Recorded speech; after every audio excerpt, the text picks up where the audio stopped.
life were this, how sweet, how lovely. Ah, what a life were this, but alas 'twas not to be. How many minutes fill the hour complete? How many hours bring about the day? How many days will finish up the year? How many years before a mortal decay? Ah, what a life were this, how sweet, how lovely. Ah, what a life were this, but alas 'twas not to be. So many minutes must I tend my flock, many hours must I take my rest. So many days must I contemplate, so many years would my life be blessed. Ah, what a life were this, how sweet, how lovely. Ah, what a life were this, but alas 'twas not to be.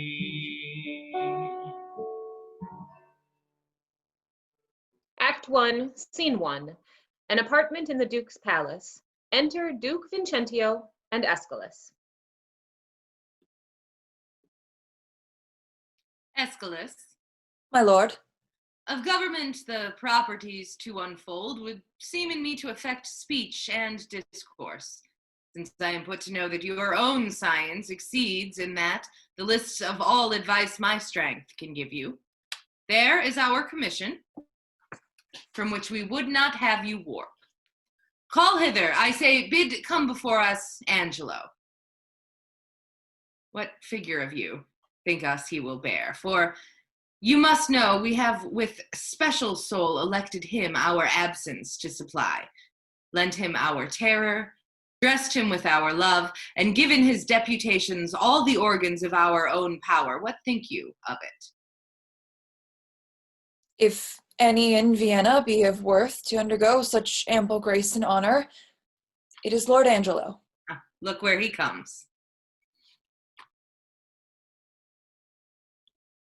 Always obedient to your grace's will, I come to know your pleasure.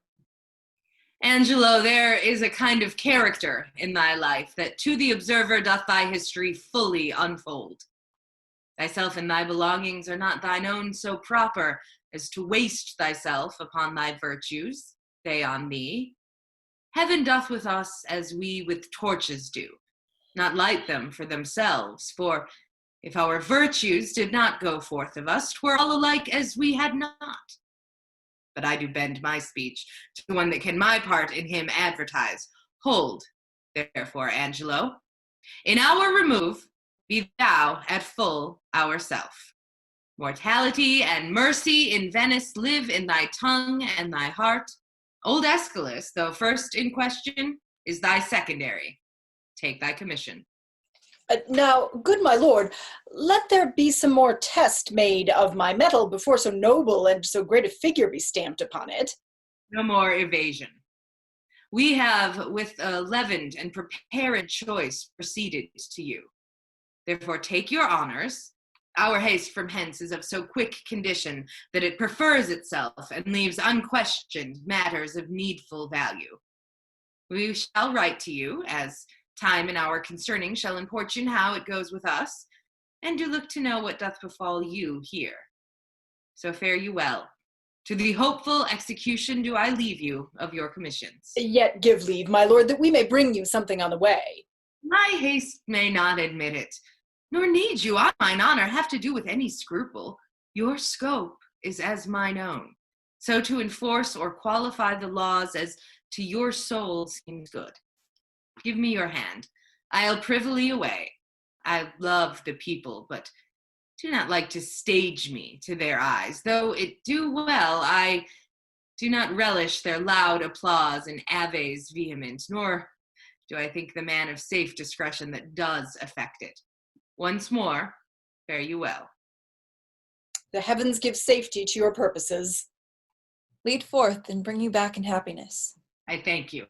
Fare you well. I shall desire you, sir, to give me leave to have free speech with you, and it concerns me to look into the bottom of my place, a power I have, but of what strength and nature I am not yet instructed. 'Tis so with me. Let us withdraw together, and we may soon our satisfaction have touching that point. I'll wait upon your honor. Exeunt. Scene 2, a street. Enter Mistress Overdone.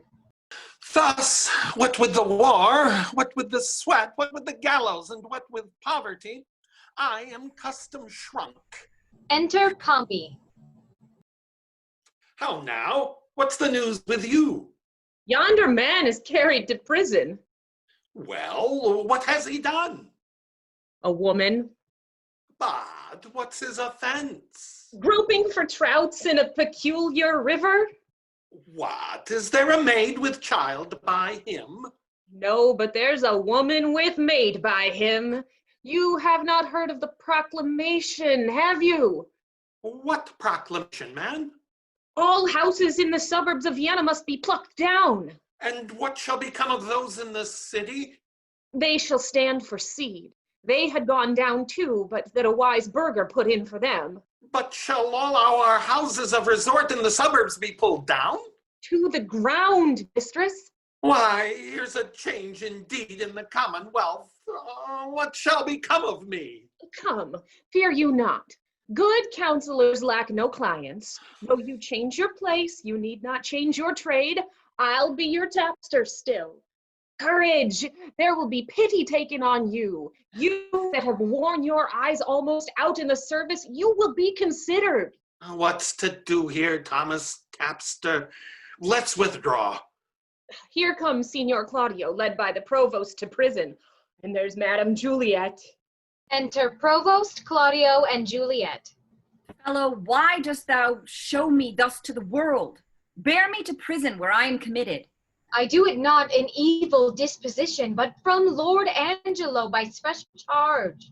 Thus can a demigod authority make us pay down for our offense by weight the words of heaven. On whom it will, it will. On whom it will not, so. Yet still 'tis just. Enter Lucio. Why, how now, Claudio? Whence comes this restraint? From too much liberty, my Lucio, liberty.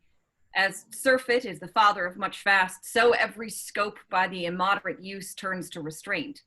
Our natures do pursue like rats that raven down their proper bane, a thirsty evil, and when we drink we die.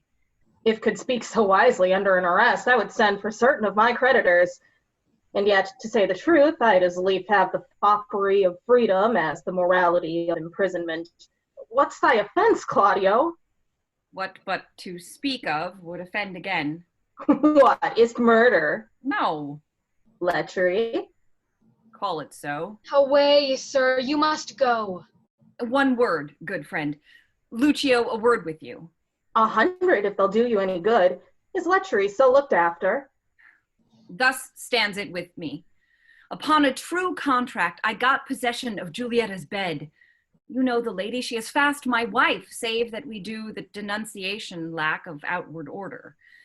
This we came not to, only for propagation of a dower remaining in the coffer of her friends, from whom we thought it meet to hide our love till time had made them for us. But it chances the stealth of our most mutual entertainment with character too gross is writ on Juliet. Oh, with child, perhaps? Unhappily even so.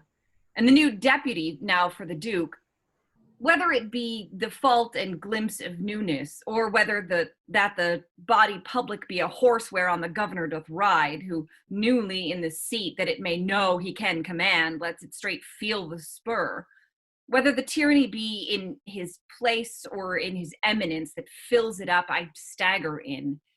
But this new governor awakes me all the enrolled penalties which have, like unscoured armor, hung by the walls so long that 19 zodiacs have gone round, and none of them been worn. And for a name, now puts the drowsy and neglected act freshly on me. 'Tis surely for a name. I warrant it is. Thy head stands so tickle on thy shoulders that a milkmaid, if she be in love, may sigh it off. Send after the Duke and appeal to him. I have done so, but he is not to be found. I prithee, Lucio, do me this kind service. This day my sister should the cloister enter, and there receive her approbation. Acquaint her with the danger of my state. Implore her in my voice that she make friends to the strict deputy. Bid herself assay him. I have great hope in that. For in her youth there is a prone and speechless dialect, such as move men. Besides, she hath prosperous art, when she will play with reason and discourse, and well she can persuade. I pray she may, as well for the encouragement of the like, which else would stand under grievous imposition, as for the enjoying of thy life, who I would be sorry should be thus foolishly lost a game of tic-tac. I'll to her. I thank you, good friend Lucio. Within 2 hours. Come, officer, away.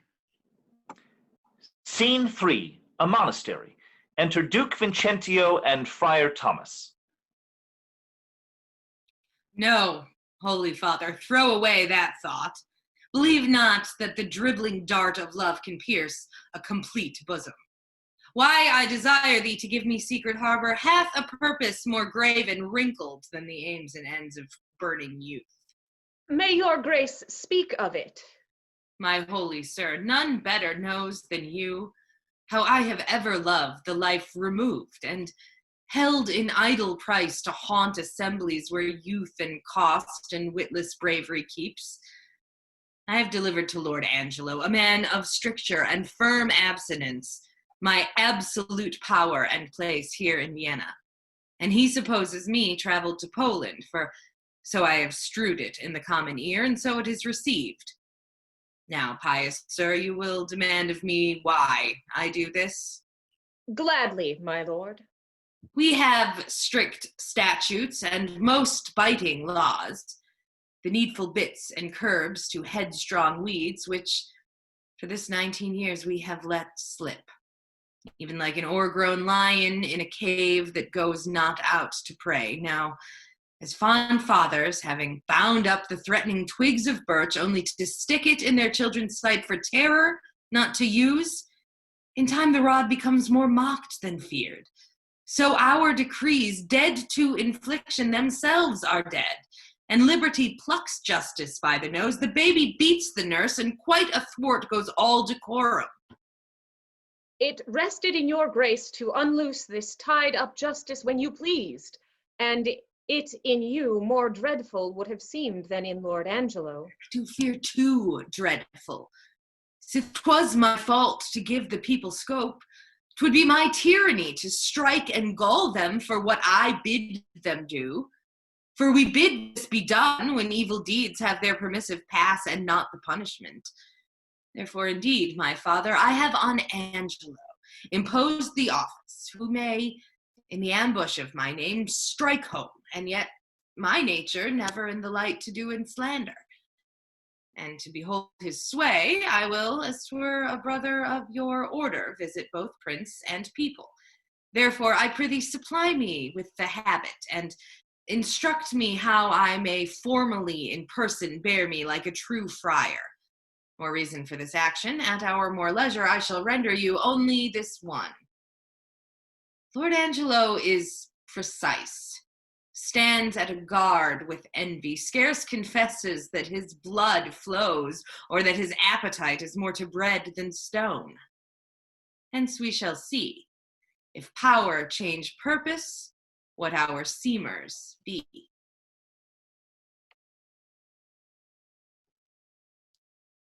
Scene 4, a nunnery. Enter Isabella and Francisca. And have you nuns no farther privileges?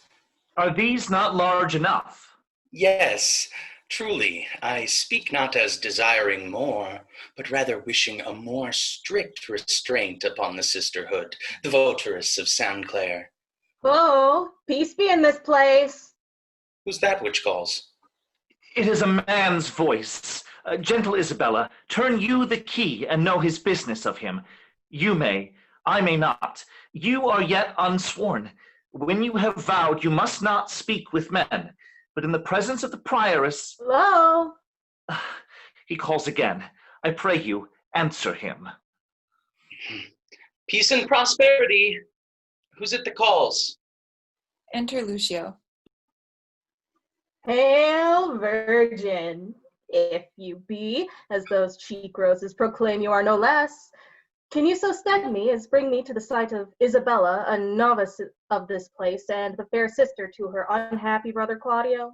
Why, her unhappy brother. Let me ask the rather, for I now must make you know that I am that Isabella and his sister. Gentle and fair, your brother kindly greets you. Not to be weary with you, he's in prison. Me? For what? For that which, if myself might be his judge, he should have received his punishment in thanks. He hath got his friend with child. Sir, make me not your story. It is true, fewness and truth, 'tis thus. Your brother and his lover have embraced as those that feed grow full, as blossoming time that from the seedness the bare fallow brings to teeming poison, even so her plenteous womb expresseth his full till and husbandry. Someone with child by him? My cousin Juliet? Is she your cousin? Adoptedly, as schoolmates change their names by vain, though apt, affection. She it is. I didn't marry her. This is the point. The Duke is very strangely gone from hence, and with full line of his authority governs Lord Angelo, a man whose blood is very snow broth, one who never feels the wanton stings and motions of the sense, but doth rebate and blunt his natural edge with profits of the mind, study, and fast. He, to give fear to use and liberty, which have for long run by the hideous law as mice by lions, hath picked out an act under whose heavy sense your brother's life falls into forfeit. He arrests him on it, and follows close the rigor of the statute to make him an example. All hope is gone, unless you have the grace by your fair prayer to soften Angelo. And that's my pith of business twixt you and your poor brother. Doth he so seek his life? Has censured him already, and, as I hear, the provost hath a warrant for his execution. Alas, what poor abilities in me to do him good? Just say the power you have. My power? Alas, I doubt I Our could. doubts are traitors, and make us lose the good we might oft win by fearing to attempt. Go to Lord Angelo, and let him learn to know when maidens sue, men give like gods. But when they weep and kneel, all their petitions are as freely theirs as they themselves would owe them. I'll see what I can do. But speedily. I will bout it straight. No longer staying, but to give the mother notice of my affair. I humbly thank you. Commend me to my brother. Soon at night I'll send him certain word of my success. I take my leave of you. Good sir, adieu. Act 2, Scene 1. A hall in Angelo's house. Enter Angelo, Aeschylus, Justice, and Provost. We must not make a scarecrow of the law, setting it up to fear the birds of prey, and let it keep one shape till custom make it their perch, and not their terror. Aye. But yet, let us be keen, and rather cut a little than fall and bruise to death. Alas, this gentleman who I would save had a most noble father. Let but your honor know, whom I believe to be most straight in virtue, that in the working of your own affections had time cohered with place, or place with wishing, or that the resolute acting of your blood could have attained the effect of your own purpose, whether you had not some time in your life erred in this point, which now you censure him and pulled the law upon yourself. 'Tis one thing to be tempted, Aeschylus, another thing to fall. I not deny, the jury, passing on the prisoner's life, may in the sworn 12 have a thief or two guiltier than him they try. What's open made to justice, that justice seizes. What know the laws that thieves do pass on thieves? But rather, tell me, When I that censure him do so offend, let mine own judgment pattern out my death, and nothing come impartial. Sir, he must die. Be it as your wisdom will. Where's the provost? Here, if it like your honor. See that Claudio be executed by 9 tomorrow morning. Bring him his confessor, let him be prepared, for that's the utmost of his pilgrimage. Well, heaven forgive him, and forgive us all. Some rise by sin, and some by virtue fall. Enter Elbow with Froth and Pompey. Come, bring them away. If these be good people in a commonweal that do nothing but use their abuses in common houses, I know no law. Bring them away. How now, sir, what's your name, and what's the matter? If it please your honor, I am the poor duke's constable, and my name is Elbow. I do lean upon justice, sir, and do bring in here before your good honor 2 notorious benefactors. Benefactors? What benefactors are they? Are they not malefactors? If it please your honor, I know not what they are, but precise villains they are, that I am sure of, and void of all profanation in the world that good Christians ought to have. This comes off well. Here's a wise officer. Go to. What quality are they of? Elbow is your name? Why dost thou not speak, Elbow? He cannot, sir. He's out at elbow. What are you, sir? He, sir, a tapster, sir, parcel bawd, one that serves a bad woman, whose house, sir, was, as they say, plucked down in the suburbs, and now she professes a hot house, which I think is a very ill house too. Oh, know you that? My wife, sir, whom I detest before heaven and your honor. How, thy wife? Aye, sir, whom I thank heaven is an honest woman. Dost thou detest her, therefore? I say, sir, I will detest myself also, as well as she, that this house, if it be not a bawd's house, it is a pity of her life, for it is a naughty house. How dost thou know that, constable? Marry, sir, by my wife, who, if she had been a woman cardinally given, might have been accused in fornication, adultery, and all uncleanliness there. By the woman's means. Aye, sir, by Mistress Overdone's means. But as she spit in his face, so she defied him. Sir, if it please your honor, this is not so. Prove it before these varlets here, thou honorable man, prove it. Do you hear how he misplaces? Sir, she came in great with child, and longing, saving your honor's reverence, for stewed prunes. Sir, we had but 2 in the house, which at that very distant time stood, as it were, in a fruit dish, a dish of some 3 pence. Your honors have seen such dishes. They are not china dishes, but very good dishes. Go to, no matter for the dish, sir. No, indeed, sir, not of a pin. You are there in the right. But to the point, as I say, this Mistress Elbow being, as I say, with child, and being great-bellied and longing, as I said, for prunes, and having but 2 in the dish, as I said, Master Froth here, this very man, having eaten the rest, as I said, and as I say, paying for them honestly, for, as you know, Master Froth, I could not give you 3 pence again. No, indeed. This will last out a night in Russia, where nights are longest there. I'll take my leave, and leave you to the hearing of the cause, hoping you'll find good cause to whip them all. I think no less. Good morrow to your lordship.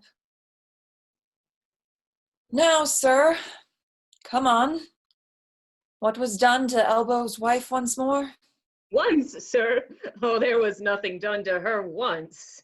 I beseech you, sir, ask him what this man did to my wife. I beseech your honor, ask me. Well, sir, what did this gentleman do her?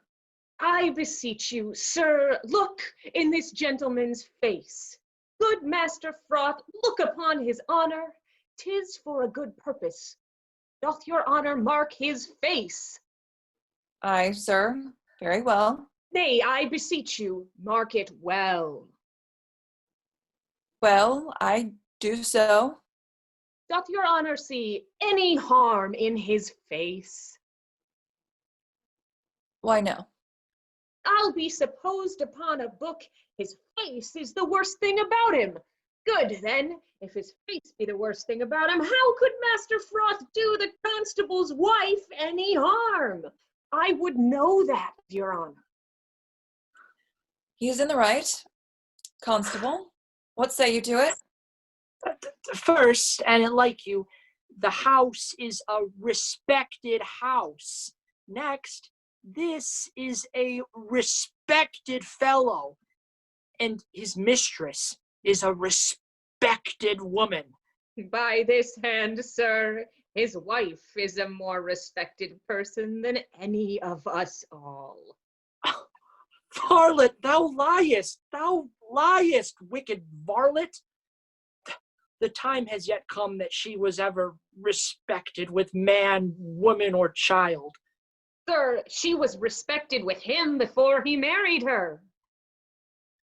Oh, which is the wiser here, justice or iniquity? Is this true? O thou caitiff! O thou varlet! O thou wicked Hannibal! I respected with her before I was married to her. If ever I was respected with her, or she with me, let not your worship think me the poor duke's officer. Prove this, thou wicked Hannibal, or I'll have mine action of battery on thee. If he took you a box of the ears, you might have an action of slander, too. So what trade are you of, sir? A tapster, a poor widow's tapster. Your mistress' name? Mistress Overdone. Has she had any more than one husband? 9, sir, overdone by the last. 9? Come hither to me, Master Froth. Master Froth, I would not have you acquainted with tapsters. They will draw you, Master Froth, and you will hang them. Get you gone, and let me hear no more of you. I thank your worship. For mine own part, I never come into any realm in a tap house, but I am drawn in. Well, no more of it, Master Froth. Farewell. Come you hither to me, Master Tapster. What's your name, Master Tapster? Pompey. What else? Bum, sir. Troth, and your bum is the greatest thing about you. So that is the beastliest sense. You are Pompey the Great. Pompey, you are partly a bawd. Pompey, howsoever you color it in being a tapster, are you not? Come, tell me true. It shall be the better for you. Truly, sir, I am a poor fellow that would live. How would you live, Pompey? By being a bawd? What do you think of the trade, Pompey? Is it a lawful trade? If the law would allow it, sir. But the law will not allow it, Pompey, nor it shall not be allowed in Vienna. Does your worship mean to geld and splay all the youth of the city? No, Pompey. Truly, sir, in my poor opinion, they will to it then. If your worship will take order for the drabs and the knaves, you need not fear the bawds. I advise you, let me not find you before me again upon any complaint whatsoever. If I do, Pompey, I shall beat you to your tent and prove a shrewd Caesar to you. In plain dealing, Pompey, I shall have you whipped. So from this time, Pompey, fare you well. I thank your worship for your good counsel. But I shall follow it as the flesh and fortune shall better determine. Whip me! No, no, let Carmen whip his jade. The valiant heart is not whipped out of his trade. What's o'clock, think you? 11, sir. I pray you, home to dinner with me. I humbly thank you. It grieves me for the death of Claudio, but there's no remedy. Lord Angelo is severe. It is but needful. Mercy is not itself that oft looks so. Pardon is still the nurse of second woe. But yet, poor Claudio, there is no remedy. Come, sir. Act 2, Scene 2. Another room in the same. Enter Provost and a servant. He's hearing of a cause. He will come straight, I'll tell him of you. I pray you do. I'll know his pleasure. Maybe he will relent. Alas, he hath but as offended in a dream. All sex, all ages smack of this vice, and he to die for it. Enter Angelo. Oh, now, what's the matter, Provost? Is it your will Claudio shall die tomorrow? Did I not tell thee? Yea, hast thou not ordered? Why dost thou ask again? Lest I might be too rash. Under your good correction, I have seen when, after execution, judgment hath repented o'er his doom. Go to, let that be mine. Do you your office, or give up your place, and you shall be well spared. I crave your honor's pardon. What shall be done, sir, with the groaning Juliet? She's very near her hour. Dispose of her to some more fitter place, and that with speed. Here is the sister of the man condemned, desires access to you. Are thee a sister?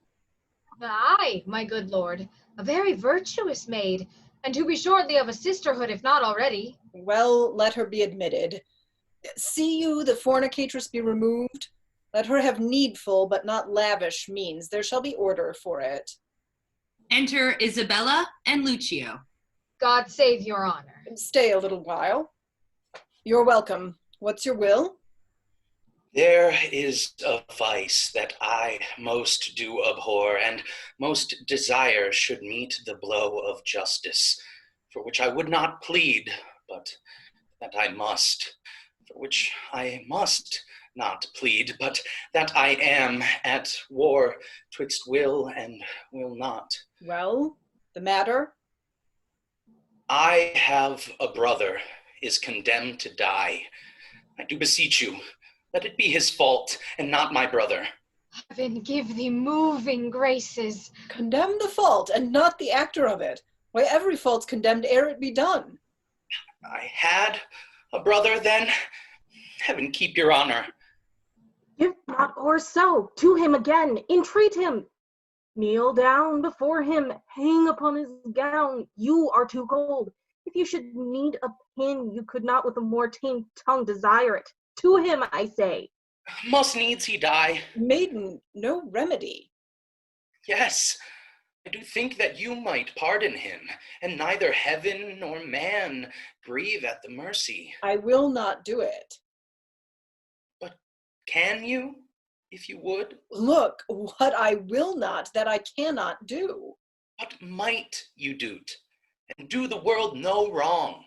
If so your heart were touched with that remorse as mine is to him? He's sentenced, 'tis too late. You are too cold. Too late? Why, no.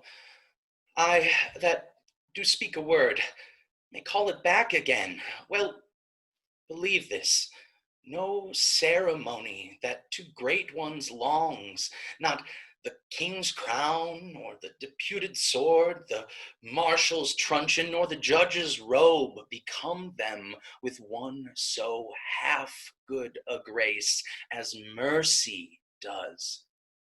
If he had been as you, and you as he, you would have slipped like him. But he, like you, would not have been so stern. Pray you, be gone.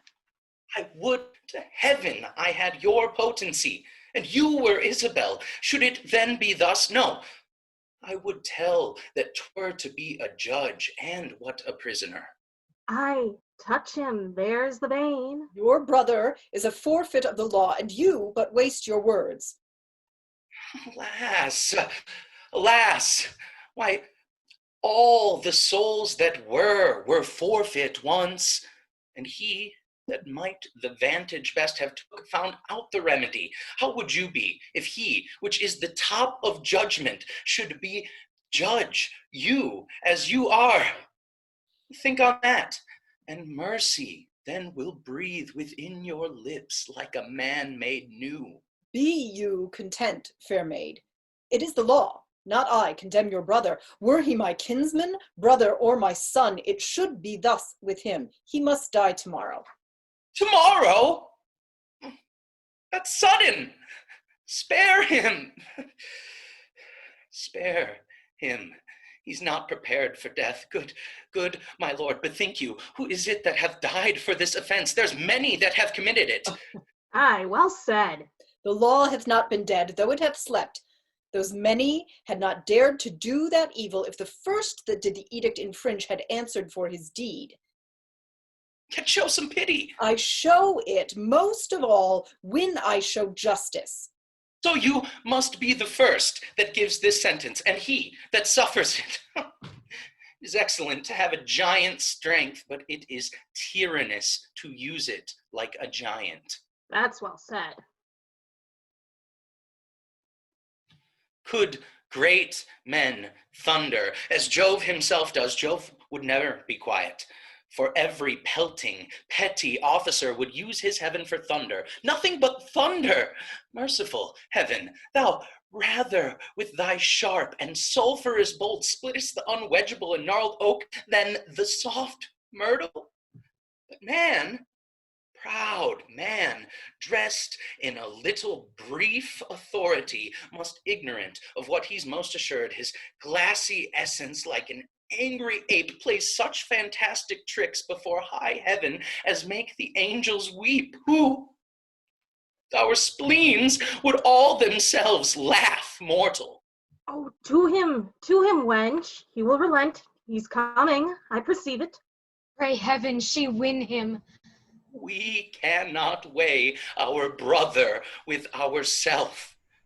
Great men may jest with saints, 'tis wit in them, but in the less foul profanation. Bower to the right, girl. More of that. That in the captain's but a choleric word, which in the soldier is flat blasphemy. Why do you put these sayings upon me? Because authority, though it err like others, hath yet a kind of medicine in itself that skins the vice of the top. Go to your bosom, knock there, and ask your heart what it doth know that's like my brother's fault. If it confess a natural guiltiness such as his, let it not sound a thought upon your tongue against my brother's life. She speaks, and to such sense that my sense breeds with it. Fare you well. Gentle, my lord, turn back. I will bethink me. Come again tomorrow. Hark, how I'll bribe you! My good lord, turn back. How bribe me? Aye, with such gifts that heaven shall share with you. You had marred all else. Not with fond shekels of tested gold, or with stones whose rates are either rich or poor as fancy values them, but with true prayers that shall be up at heaven and enter there ere sunrise, prayers from preserved souls, from fasting maids whose minds are dedicate to nothing temporal. Well, come to me tomorrow. Go to, 'tis well, away. Heaven keep your honor safe. Amen. For I am that way going to temptation where prayers cross. At what hour tomorrow shall I attend your lordship? At any time forenoon. Save your honor. From thee, even from thy virtue. What's this? What's this? Is this her fault or mine? The tempter or the tempted? Who sins most, huh? Not she. Nor doth she tempt, but it is I, that lying by the violet in the sun, do as the carrion does, not as the flower, corrupt with virtuous season. Can it be that modesty may more betray our sense than women's lightness? Having waste ground enough, shall we desire to raise the sanctuary and pitch our evils there? Fie, fie, fie! What dost thou? What art thou, Angelo? Dost thou desire her foully for those things that make her good? Oh, let her brother live. Thieves for their robbery have authority when judges steal themselves. What? Do I love her that I desire to hear her speak again and feast upon her eyes? What is thy dream on? Cunning enemy, that to catch a saint with saints dost bait thy hook. Most dangerous is that temptation that doth goad us on to sin in loving virtue. Never could the strumpet, with all her double vigor, art and nature, once stir my temper, but this virtuous maid subdues me quite. Even till now, when men were fond, I smiled and wondered how. Scene 3, a room in a prison. Enter Duke Vincentio, disguised as a friar, and the provost. Hail to you, provost. So I think you are. I am the provost. What's your will, good friar? Bound by my charity and my blessed order, I come to visit the afflicted spirits here in the prison. Do me the common right to let me see them, and to make me know the nature of their crimes, that I may minister to them accordingly. I would do more than that, if more were needful. Enter Juliet. Look, here comes one, a gentlewoman of mine, who, falling in the flaws of her own youth, hath blistered her report. She is with child, and he that got it, sentenced. A young man more fit to do another such offense than die for this. When must he die? As I do think, tomorrow. I have provided for you. Stay a while, and you shall be conducted. Repent you, fair one, of the sin you carry? I do, and bear the shame most patiently. I'll teach you how you shall arraign your conscience and try your penitence, if it be sound or hollowly put on. I'll gladly learn. Love you the man that wronged you? Yes, as I love the woman who wronged him. So then it seems your most offenseful act was mutually committed. Mutually. Then was your sin of a heavier kind than his. I do confess it and repent it, Father. 'Tis meet so, daughter, but lest you do repent, as that the sin hath brought you to this shame, which sorrow is always towards ourselves, not heaven, showing we would not spare heaven as we love it, but as we stand in fear. I do repent me as it is an evil, and take the shame with joy. There rest. Your partner, as I hear, must die tomorrow. I am going with instruction to him. Grace, go with you. Benedicite. Must die tomorrow? Oh, injurious love, that respites me a life whose very comfort is still a dying horror. His pity of him. Scene 4, a room in Angelo's house. Enter Angelo. When I would think and pray, I think and pray to several subjects. Heaven hath my empty words, whilst my invention, hearing not my tongue, anchors on Isabel. God in my mouth, as if I did but only chew his name, and in my heart the strong and swelling evil of my conception. The state whereon I studied is like a good thing, being often read, grown feared and tedious. Yea, my gravity, wherein let no man hear me, I take pride, could I with boot change for an idle plume which the air beats for vain. The place, O form, how often dost thou with thy case, thy habit, wrench awe from fools and tie the wiser souls to thy false seeming. Blood, thou art blood. Let's write good angel on the devil's horn, 'tis not the devil's crest. Enter a servant. How now? Who's there? One Isabel, a sister, desires access to you. Teach her the way. Heavens, why does my blood thus muster to my heart, making both it unable for itself and dispossessing all my other parts of necessary fitness? So play the foolish throngs with one that swoons. Come all to help him, and so stop the air by which he should revive. And even so, the general, subject to a well-wished king, quit their own part, and in obsequious fondness crowd to his presence, where their untaught love must needs appear offense. Enter Isabella. How now, fair maid? Am come to know your pleasure. That you might know it would much better please me than to demand what 'tis. Your brother cannot live. Even so.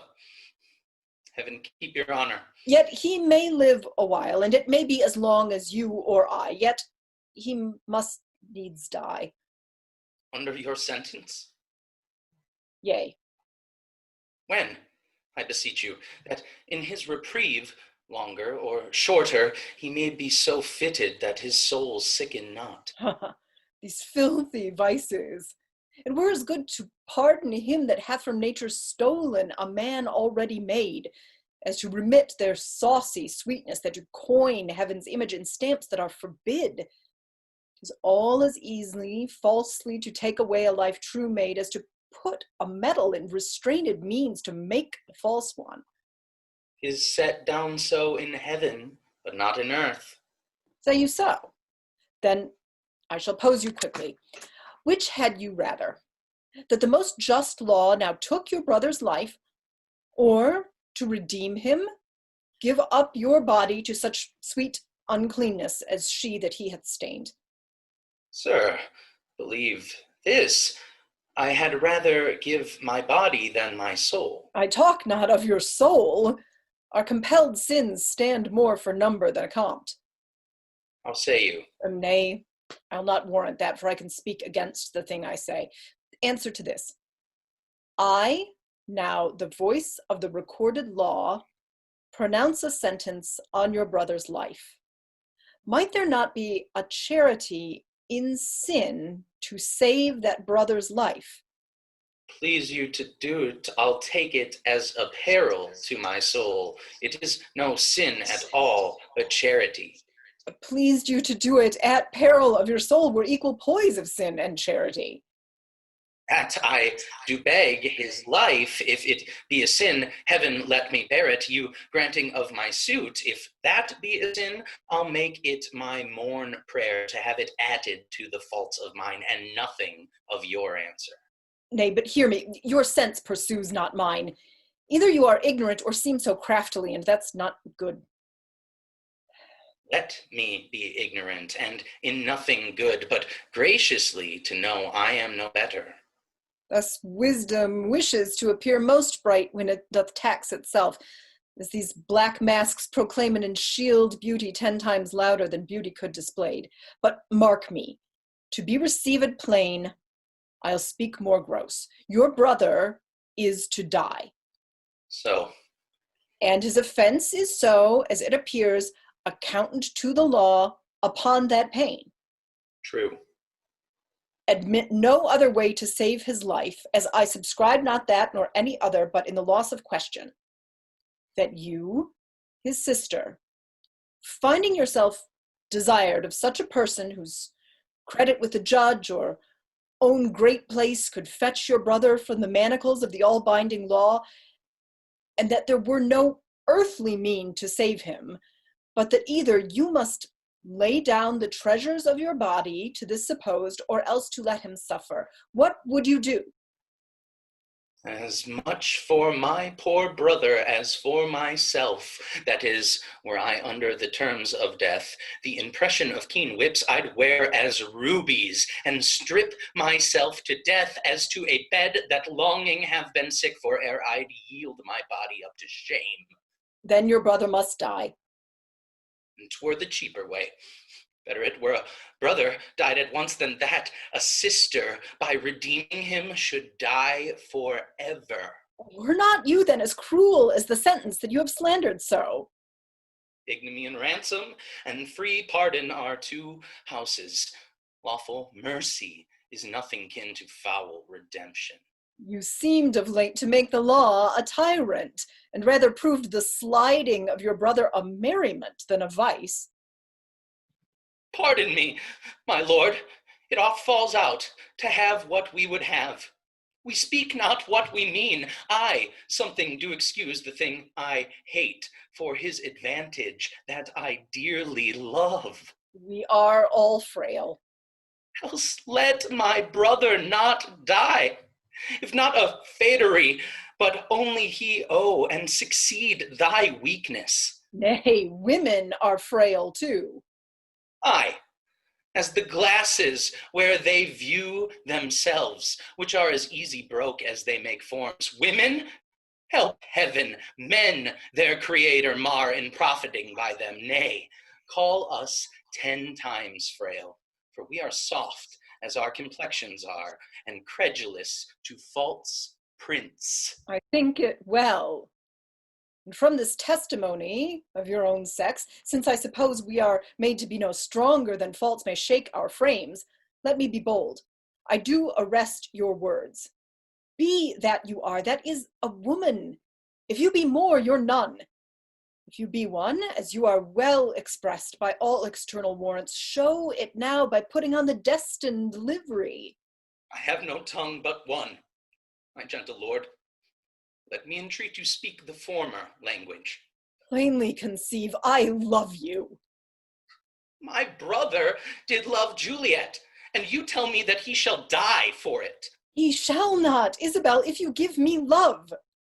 I know your virtue hath license in't, which seems a little fouler than it is to pluck on others. Believe me on mine honor, my words express my purpose. Little honor to be much believed, and yet most pernicious purpose. Seeming. I will proclaim thee, Angelo, look for it. Sign me a present pardon for my brother, or with an outstretched throat, I'll tell the world aloud what man thou art. Who will believe thee, Isabel? My unsoiled name, the austereness of my life, my vouch against you, and my place in the state will so your accusation overweigh that you shall stifle in your own report and smell of calumny. I have begun, and now I give my sensual race the rein. Fit thy consent to my sharp appetite. Lay by all nicety and prolixous blushes that banish what they sue for. Redeem thy brother by yielding thy body up to my will, or else he must not only die the death, but thy unkindness shall his death draw out to lingering sufferance. Answer me tomorrow, or by the affection that now guides me most, I'll prove a tyrant to him. As for you, say what you can. My false or ways your true. To whom should I complain? Did I tell this? Who would believe me? Perilous mouths that bear in them one and the self-same tongue, either of condemnation or of proof, bidding the law make curtsy to their will, looking both right and wrong to the appetite to follow as it draws. I'll to my brother, though he hath fallen by prompture of the blood, he hath in him such a mind of honor that he had 20 heads to tear down. On 20 bloody blocks he'd yield them up before his sister should her bloody stoop to such abhorred pollution. Then, Isabel, live chaste, and brother, die. More than our brother is our chastity. I'll tell him yet of Angelo's request and fit his mind to death for his soul's rest. Act 3, Scene 1. A room in the prison. Enter Duke Vincentio, disguised as before, Claudio, and Provost. So then you hope of pardon, from Lord Angelo? The miserable have no other medicine but only hope. I hope to live and am prepared to die. Be absolute for death. Either death or life shall thereby be the sweeter. Reason thus with life. If I do lose thee, I do lose a thing that none but fools would keep. A breath, thou art, servile to all the skyey influences that dost this habitation where thou keep'st hourly afflict. Merely thou art death's fool. For him thou laborest by thy flight to shun, yet runn'st towards him still. Yet in this life lie hid 1,000 deaths, yet death we fear that makes these odds all even. I humbly thank you. To sue to live, I find I seek to die, and seeking death, find life. Let it come on. What ho! Peace here, grace and good company. Who's there? Come in. That wish deserves a welcome. Dear sir, ere long I'll visit you again. Most holy sir, I thank you. Enter Isabella. My business is a word or two with Claudio. And very welcome. Look, Signor, here's your sister. Provost, a word with you. As many as you please. Bring me to hear them speak where I may be concealed. Now, sister, what's the comfort? Why, as all comforts are, most good indeed. Lord Angelo, having affairs to heaven, intends you for his swift ambassador, where you shall be an everlasting ledger. Therefore, your best appointment make with speed. Tomorrow you set on. Is there no remedy? None. But such remedy as to save a head, to cleave a heart in twain. But is there any? Yes, brother. You may live. There is a devilish mercy in the judge. If you'll implore it, it will free your life, but fetter you till death. Perpetual endurance. Aye, just perpetual endurance. A restraint, though all the world's vastity you had, to a determined scope. But in what nature? In such a one as, you consenting to't, would bark your honor from that trunk you bear and leave you naked. Let me know the point. Thou art too noble to conserve a life in base appliances. This outward sainted deputy whose settled visage and deliberate word nips youth of the head and follies doth immue as falcon doth the fowl. Is yet a devil his filth with, in being cast, he would appear a pond as deep as hell. The Prenzi Angelo. If I would yield him my virginity, thou mightst be freed. Oh, heavens. It cannot be. Yes, he would give thee from this rank offense, so to offend him still. This night's the time that I should do what I abhor to name, or else thou diest tomorrow. Thou shalt not do it. Oh, were it but my life, I'll throw it down for your deliverance as frankly as a pin. Thanks, dear Isabel. Be ready, Claudio, for your death tomorrow. Yes. Has he affections in him that thus can make him bite the law by the nose when he would force it? Sure, it is no sin. Or of the deadly 7, it is the least. Which is the least? If it were damnable, he being so wise, why would he for the momentary trick be perdurably fined? Oh, Isabel! What says my brother? Death is a fearful thing. And shamed life a hateful.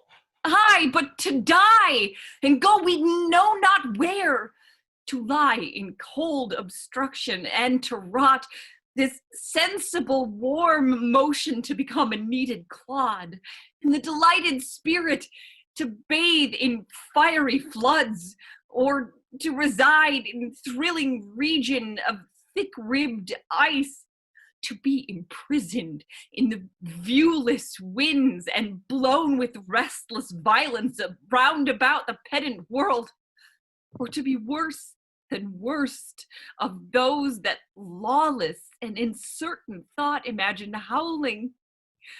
'Tis too horrible.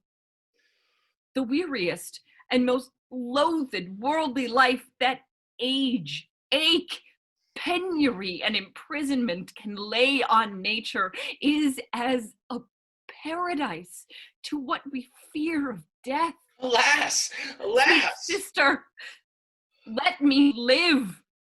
What sin you do to save a brother's life, nature dispenses with the deed so far that it becomes a virtue. Oh, you beast! A faithless coward! Dishonest wretch! Wilt thou be made a man of my vice? It's not a kind of incest to take life from thine own sister's shame. What should I think? Heaven shield my mother played my father fair, for such a warped slip of wilderness ne'er issued from his blood. Take my defiance. Die! Perish! Might but my bending down reprieve thee from thy fate, it should proceed. Pray 1,000 prayers for thy death, no word to save thee. Nay, hear me, Isabel. Oh, fie! Fie!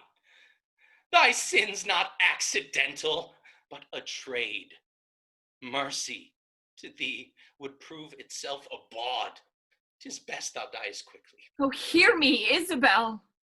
Re-enter Duke Vincentio. Vouchsafe a word, young sister, but one word. What you will. Might you dispense with your leisure? I would by and by have some speech with you.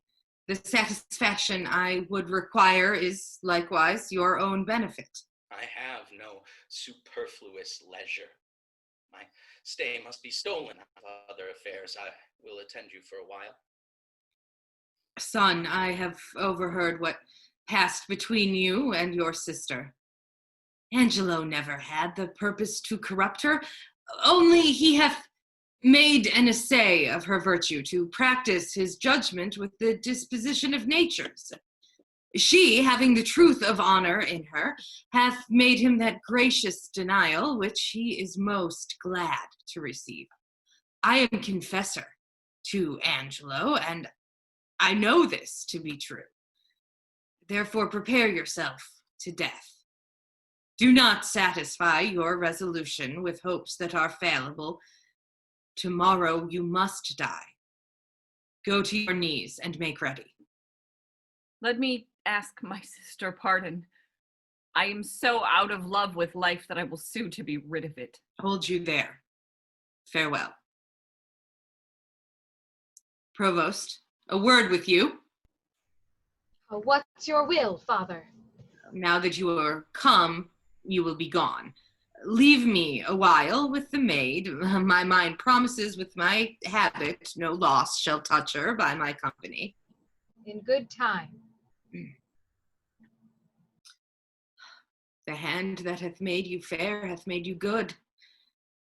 Goodness that is cheap in beauty makes beauty brief in goodness, but grace, being the soul of your complexion, shall keep the body of it ever fair. The assault that Angelo hath made to you, fortune hath conveyed to my understanding, and but that frailty hath examples for his failing, I should wonder at Angelo. How will you do to content this substitute and save your brother? I am now going to resolve him. I had rather my brother die by the law than my son should be unlawfully born. But How much is the good Duke deceived in Angelo? If ever he return and I can speak to him, I will open my lips in vain or discover his government. That shall not be much amiss. Yet as the matter now stands, he will avoid your accusation. He made trial of you only. Therefore, fasten your ear on my advisings. To the love I have in doing good, a remedy presents itself. I do make myself believe that you may most uprighteously do a poor wronged lady a merited benefit. Redeem your brother from the angry law, do no stain to your own gracious person, and much please the absent Duke, if peradventure he shall ever return to have hearing of this business. Let me hear you speak farther. I have spirit to do anything that appears not foul in the truth of my spirit. Virtue is bold, and goodness never fearful. Have you not heard speak of Mariana, the sister of Frederick the great soldier who miscarried at sea? I have heard of the lady, and good words went with her name. She, should this Angelo have married, was affianced to her by oath, and the nuptial appointed, between which time of the contract and the limit of the solemnity her brother Frederick was wrecked at sea, having in that perished vessel the dowry of his sister. But mark, how heavily this befell to the poor gentlewoman.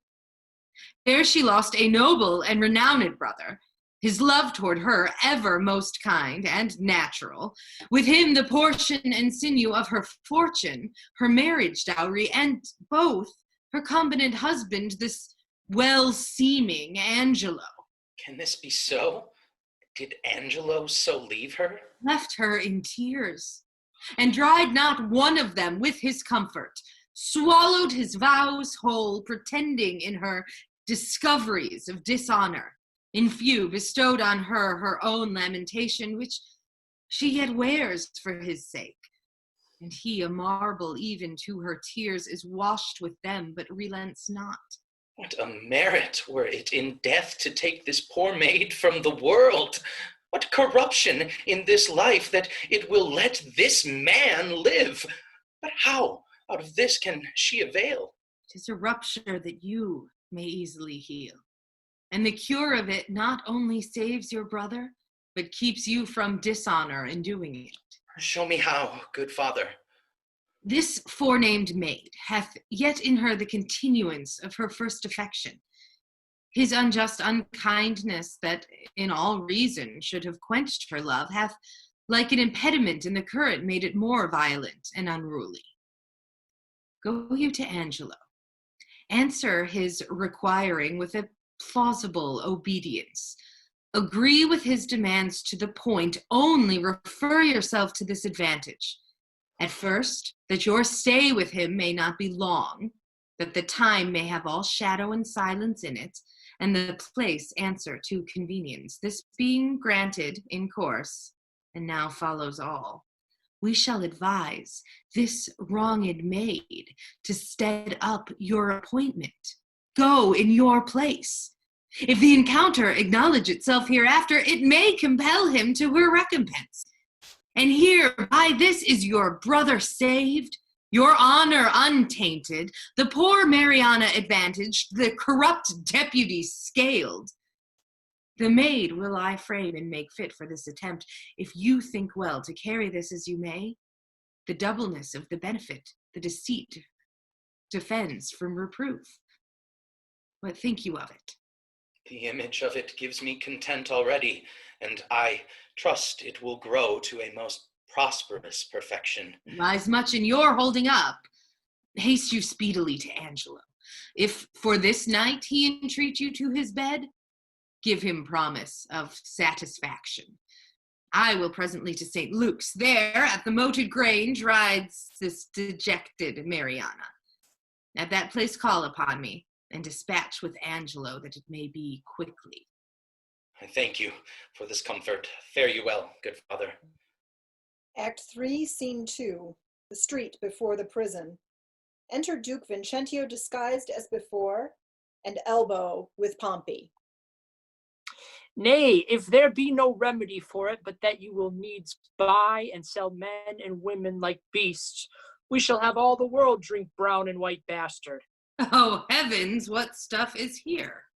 'Twas never merry world since of two usuries the merriest was put down, and the worser allowed by order of law a furred gown to keep him warm, and furred with fox and lambskins too, to signify that craft, being richer than innocency, stands for the facing.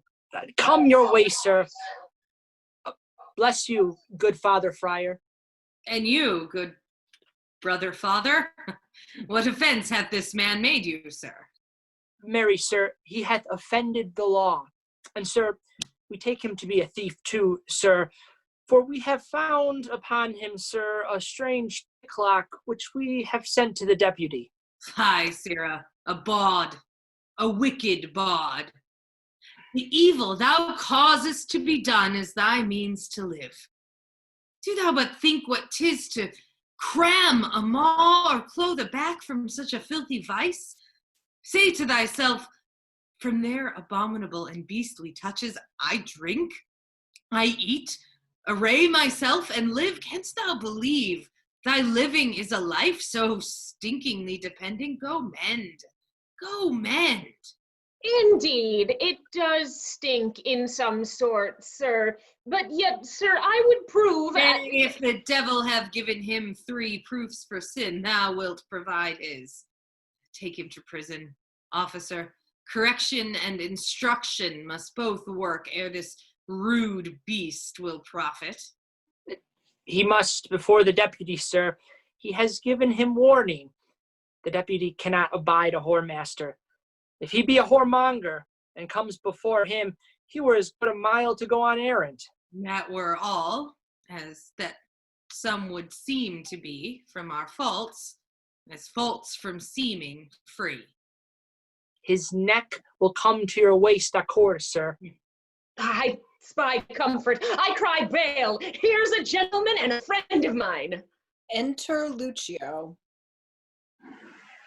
How now, noble Pompey? What, at the wheels of Caesar? Art thou led in triumph? What sayst thou to this tune, matter and method? Is not drowned in the last rain, huh? What sayest thou, Trot? Is the world as it was, man? Which is the way? Is it sad and few words? Or how, the trick of it? Still thus, and thus still worse. How doth my dear morsel, thy mistress? Procures she still, huh? Troth, sir, she hath eaten up all her beef, and she is herself in the tub.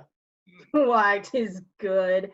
It is the right of it. It must be so. Ever your fresh whore and your powdered bawd, as unshunned consequence. It must be so. Art going to prison, Pompey? Yes, faith, sir. Why, 'tis not amiss, Pompey. Farewell.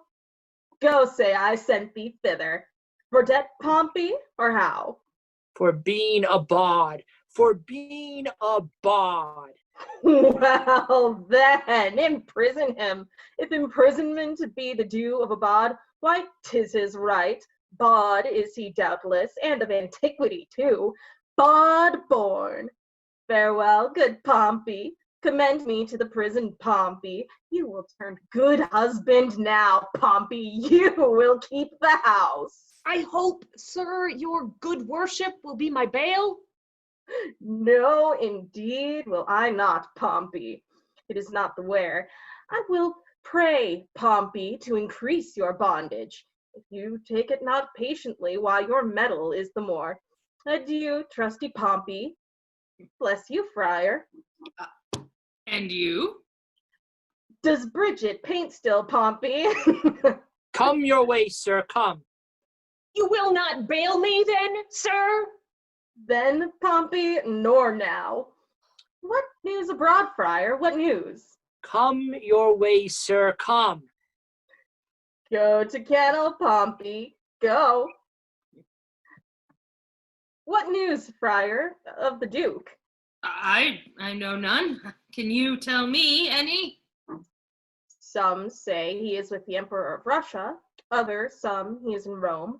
But where is he, think you? I know not where, but wheresoever, I wish him well. It is a mad, fantastical trick of him to steal from the state and usurp the beggary he was never born to. Lord Angelo dukes it well in his absence. He puts transgression to it. He does well in it. A little more lenity to lechery would do no harm in him. Something too crabbed that way, friar. It is too general a vice, and severity must cure it. Yes, in good sooth, the vice is of a great kindred. It is well allied. But it is impossible to extirp it quite, friar, till eating and drinking be put down. They say this Angelo was not made by man and woman after this downright way of creation. Is it true, think you? How should he be made, then? Some report a sea-maid spawned him. Some that he was begot between two stockfishes. But it's certain that when he makes water, his urine is congealed ice. That I know to be true. And he is a motion generative. That's infallible. You are pleasant, sir, and speak apace. Why, what a ruthless thing is this in him, for the rebellion of a codpiece to take away the life of a man? Would the Duke that is absent have done this? Ere he would have hanged a man for the getting 100 bastards, he would have paid for the nursing 1,000. He had some feeling of the sport. He knew the service, and that instructed him to mercy. I never heard the absent Duke was much detected for women. He was not inclined that way. Oh, sir, you are deceived. It is not possible. Oh, not the Duke. Yes, your beggar of 50. And his use was to put a ducat in her clack dish. The Duke had crotchets in him. You'd be drunk, too. That, let me inform you. You do him wrong, surely. Sir, I was an inward of his. A shy fellow was the Duke, and I believe I know the cause of his withdrawing. What, I prithee, might be the cause? No, pardon, 'tis a secret must be locked within the teeth and the lips. But this I can let you understand. The greater file of the subject held the Duke to be wise. Wise? Why, no question, but he was. A very superficial, ignorant, unweighing fellow. Either this is envy in you, folly, or mistaking. The very stream of his life, and the business he hath helmed, must, upon a warranted need, give him a better proclamation. Let him be but testimonied in his own bringings forth, and he shall appear to the envious a scholar, a statesman, and a soldier. Therefore you speak unskillfully, or if your knowledge be more, it is much darkened by your malice. Sir, I know him, and I love him. Love talks with better knowledge, and knowledge with dearer love. Come, sir, I know what I know. I can hardly believe that, since you know not what you speak. But if ever the Duke return, as our prayers are he may, let me desire you to make your answer before him. If it be honest you have spoke, you have courage to maintain it. I am bound to call upon you, and I pray you, your name. Sir, my name is Lucio, well known to the Duke. He shall know you better, sir, if I may live to report you. I fear you not. Oh, you hope the Duke will return no more, or you imagine me too unhurtful and opposite. But indeed, I can do you little harm. You'll forswear this again. I'll be hanged first. Thou art deceived in me, friar. But no more of this. Canst thou tell if Claudio died tomorrow or no? Why should he die, sir? Why? For filling a bottle with a tundish. I would the Duke we talk of were returned again. The ungenitored agent will unpeople the province with continency. Sparrows must not build in his houses because they are lecherous. The Duke yet would have dark deeds darkly answered. He would never bring them to light. Would he were returned. Marry, this Claudio is condemned for untrussing. Farewell, good friar. I prithee, pray for me. Farewell. Nor might nor greatness immortality can censure scape. Back wounding calumny, the whitest virtue strikes. What king so strong can tie up the gall in the slanderous tongue? Who comes here? Enter Aeschylus, Provost, and Mistress Overdone. Go! Away with her to prison. Good my lord, be good to me. Your honor is accounted a merciful man, good my lord. Double and treble admonitions, and still forfeit in the same kind. This would make mercy swear and play the tyrant. A baud of 11 years' continuance, may it please your honor. My lord, this is one Lucio's information against me. Mistress Kate Keepdown was with child by him in the Duke's time. He promised her marriage. His child is 1 year and a quarter old, come Philip and Jacob. I have kept it myself, and see how he goes about to abuse me. That fellow is a fellow of much license. Let him be called before us. Away with her to prison. Go to, no more words. Provost, my brother Angelo will not be altered. Claudio must die tomorrow. Let him be furnished with divines and have all charitable preparations. If my brother wrought by my pity, it should not be so with him.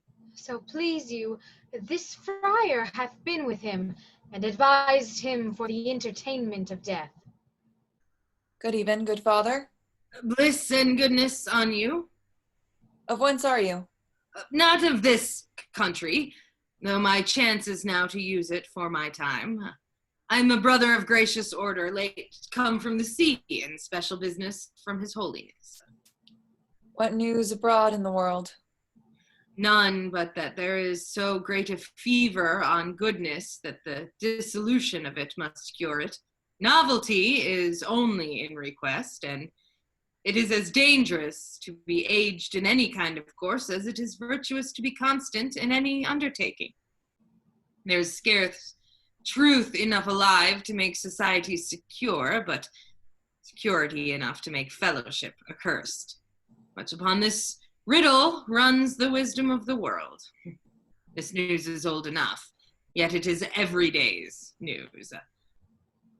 I pray you, sir, of what disposition was the Duke? One that, above all other strifes, contended especially to know himself. What pleasure was he given to?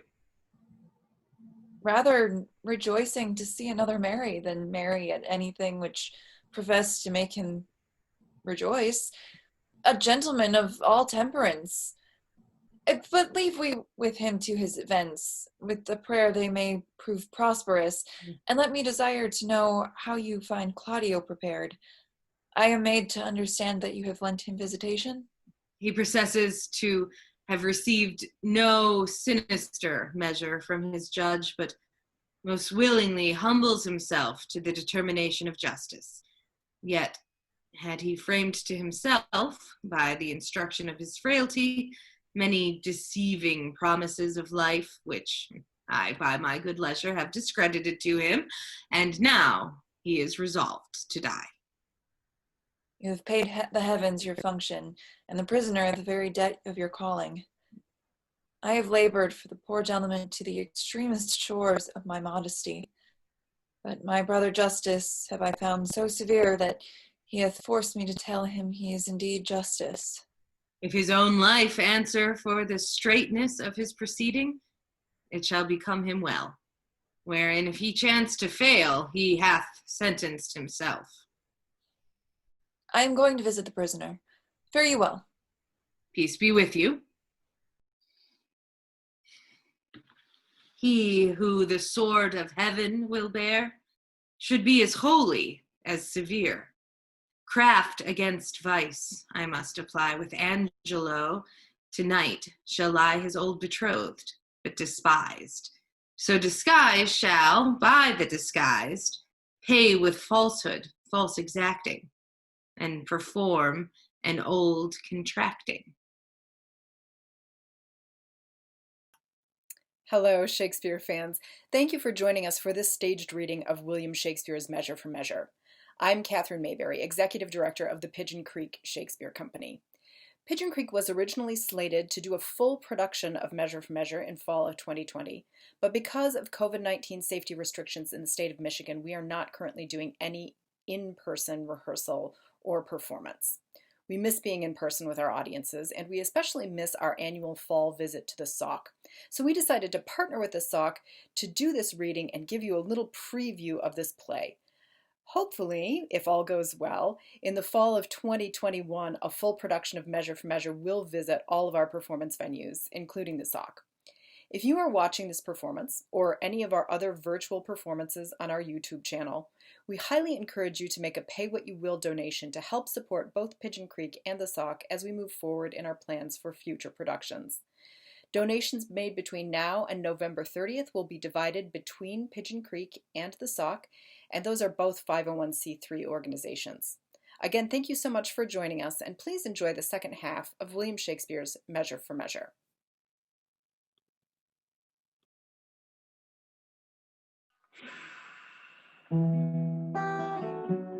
Act 4, Scene 1, the Moated Grange at St. Luke's. Enter Mariana. Take, oh, take those lips away that so sweetly were forsworn, and those eyes the break of day, lights that do mislead the morn. But my kisses bring again, seals of love, but sealed in vain, sealed in vain. Here comes a man of comfort, whose advice hath often stilled my brawling discontent. Enter Duke Vincentio, disguised as before. I cry you mercy, sir, and could well wish you had not found me here so musical. Let me excuse me, and believe me so. My mirth it much displeased, but pleased my woe. 'Tis good. Though music oft hath such charm to make bad good, and good provoke to harm. I pray you tell me, hath anybody inquired for me here today? Much upon this time have I promised here to meet. You have not been inquired after. I have sat here all day. I do constantly. Enter Isabella. The time is even now. I shall crave your forbearance a little. Maybe I will call upon you anon for some advantage to yourself. I am always bound to you. Very well met, and welcome. What is the news from the good deputy? He hath a garden circumcured with brick, whose western side is with a vineyard backed, and to that vineyard is a planched gate that makes his opening with this bigger key. This other doth command a little door from the vineyard which to the garden leads. There I have made my promise upon the heavy middle of the night to call upon him. But shall you on your knowledge find this way? I have ta'en a due and wary note upon't, with whispering and most guilty diligence. In action of all precept, he did show me the way o'er twice. Are there no other tokens between you agreed concerning her observance? No, none, but only a repair i' the dark, and that I have possessed with him, my most stay can be but brief. For I have made him know I have a servant comes with me along, that stays upon me, whose persuasion is I come about my brother. 'Tis well borne up. I have not yet made known to Mariana a word of this. What ho within? Come forth. I pray you, be acquainted with this maid. She comes to do you good. I do desire the like. Do you persuade yourself that I respect you? Good friar, I know you do, and have found it. Take then this your companion by the hand, who hath a story ready for your ear. I shall attend your leisure, but make haste, the vaporous night approaches. Will it please you walk aside? Oh, place and greatness. Millions of false eyes are stuck upon thee. Volumes of report run with these false and most contrarious quest upon thy doings. 1,000 escapes of wit make thee father of their idle dreams and rack thee in their fancies. Welcome.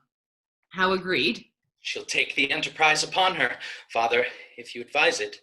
It is not my consent, but my entreaty, too.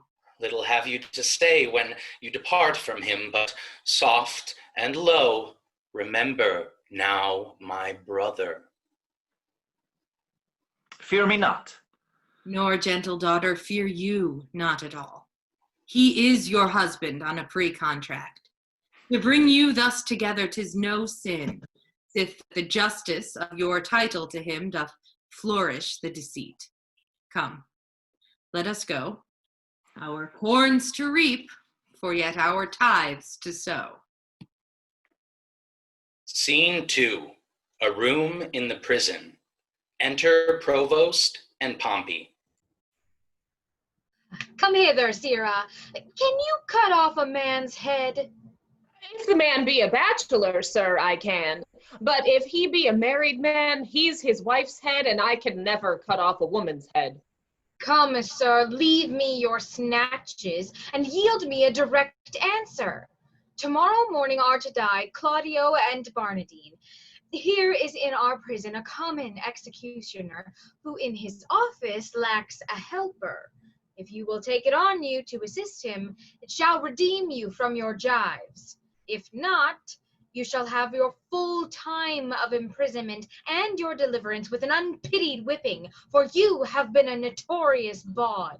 Sir, I have been an unlawful bawd, time out of mind, but yet I will be content to be a lawful hangman. I would be glad to receive some instruction from my fellow partner. What ho, Abhorson?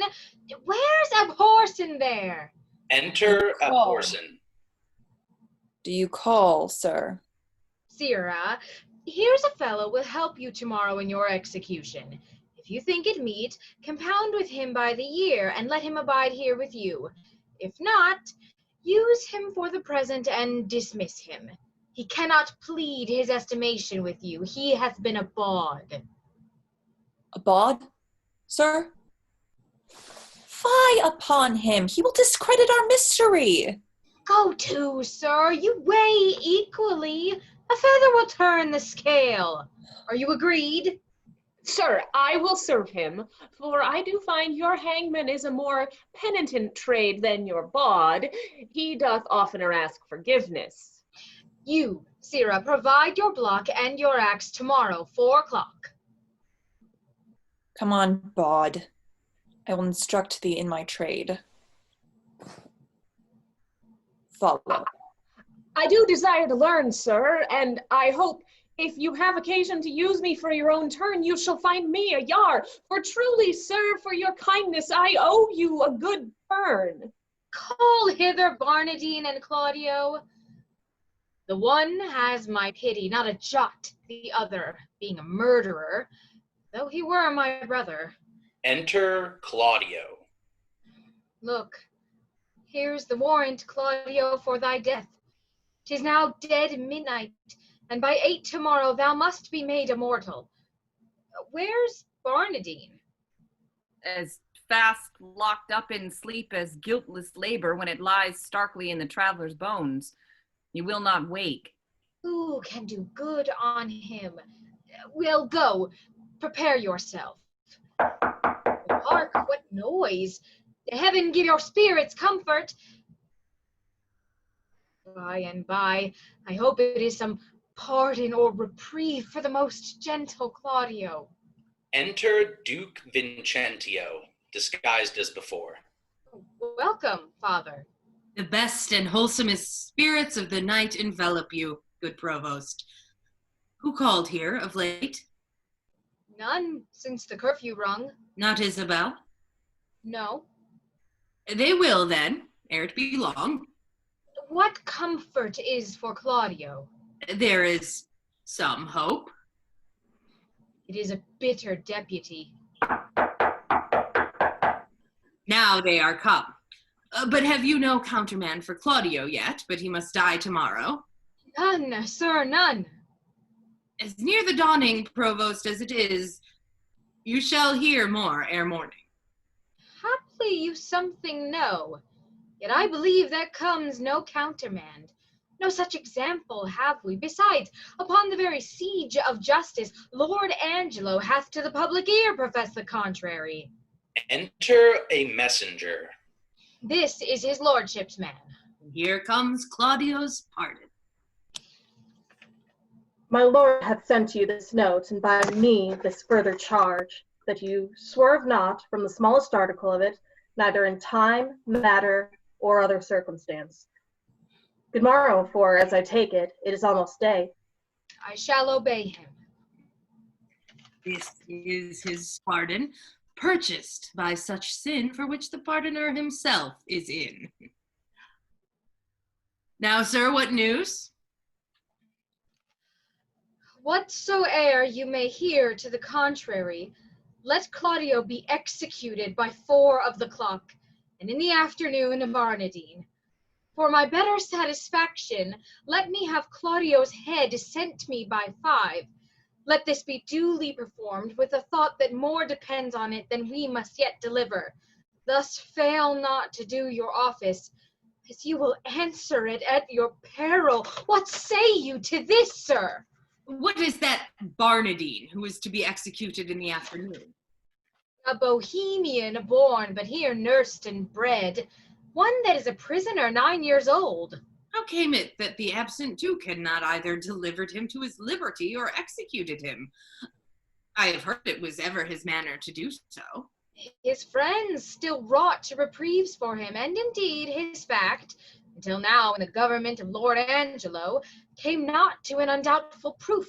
Is it now apparent? Most manifest, and not denied by himself. Hath he borne himself penitently in prison? How seems he to be touched? A man that apprehends death no more dreadfully but as a drunken sleep, careless, reckless, and fearless of what past, present, or to come, insensible of mortality, and desperately mortal. He wants advice. He will hear none. He hath evermore had the liberty of the prison. Give him leave to escape hence, he would not. Drunk many times a day, if not many days, entirely drunk. We have very oft awaked him, as if to carry him to execution, and showed him the seeming warrant for it. It hath not moved him at all. More of him anon.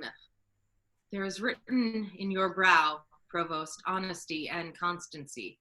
If I read it not truly, my ancient skill beguiles me, but in the boldness of my cunning, I will lay myself in hazard. Claudio, whom here you have warrant to execute, is no greater forfeit to the law than Angelo, who hath sentenced him. To make you understand this in a manifested effect, I crave but 4 days' respite, for the which you are to do me both a present and dangerous courtesy. Pray, sir, in what? Delaying the death. Alack, how may I do it? Having the hour limited and an express command under penalty to deliver his head in the view of Angelo. I may make my case as Claudio's to cross this in the smallest. By the vow of mine order, I warrant you, if my instructions may be your guide, let this Barnadine be this morning executed, and his head borne to Angelo.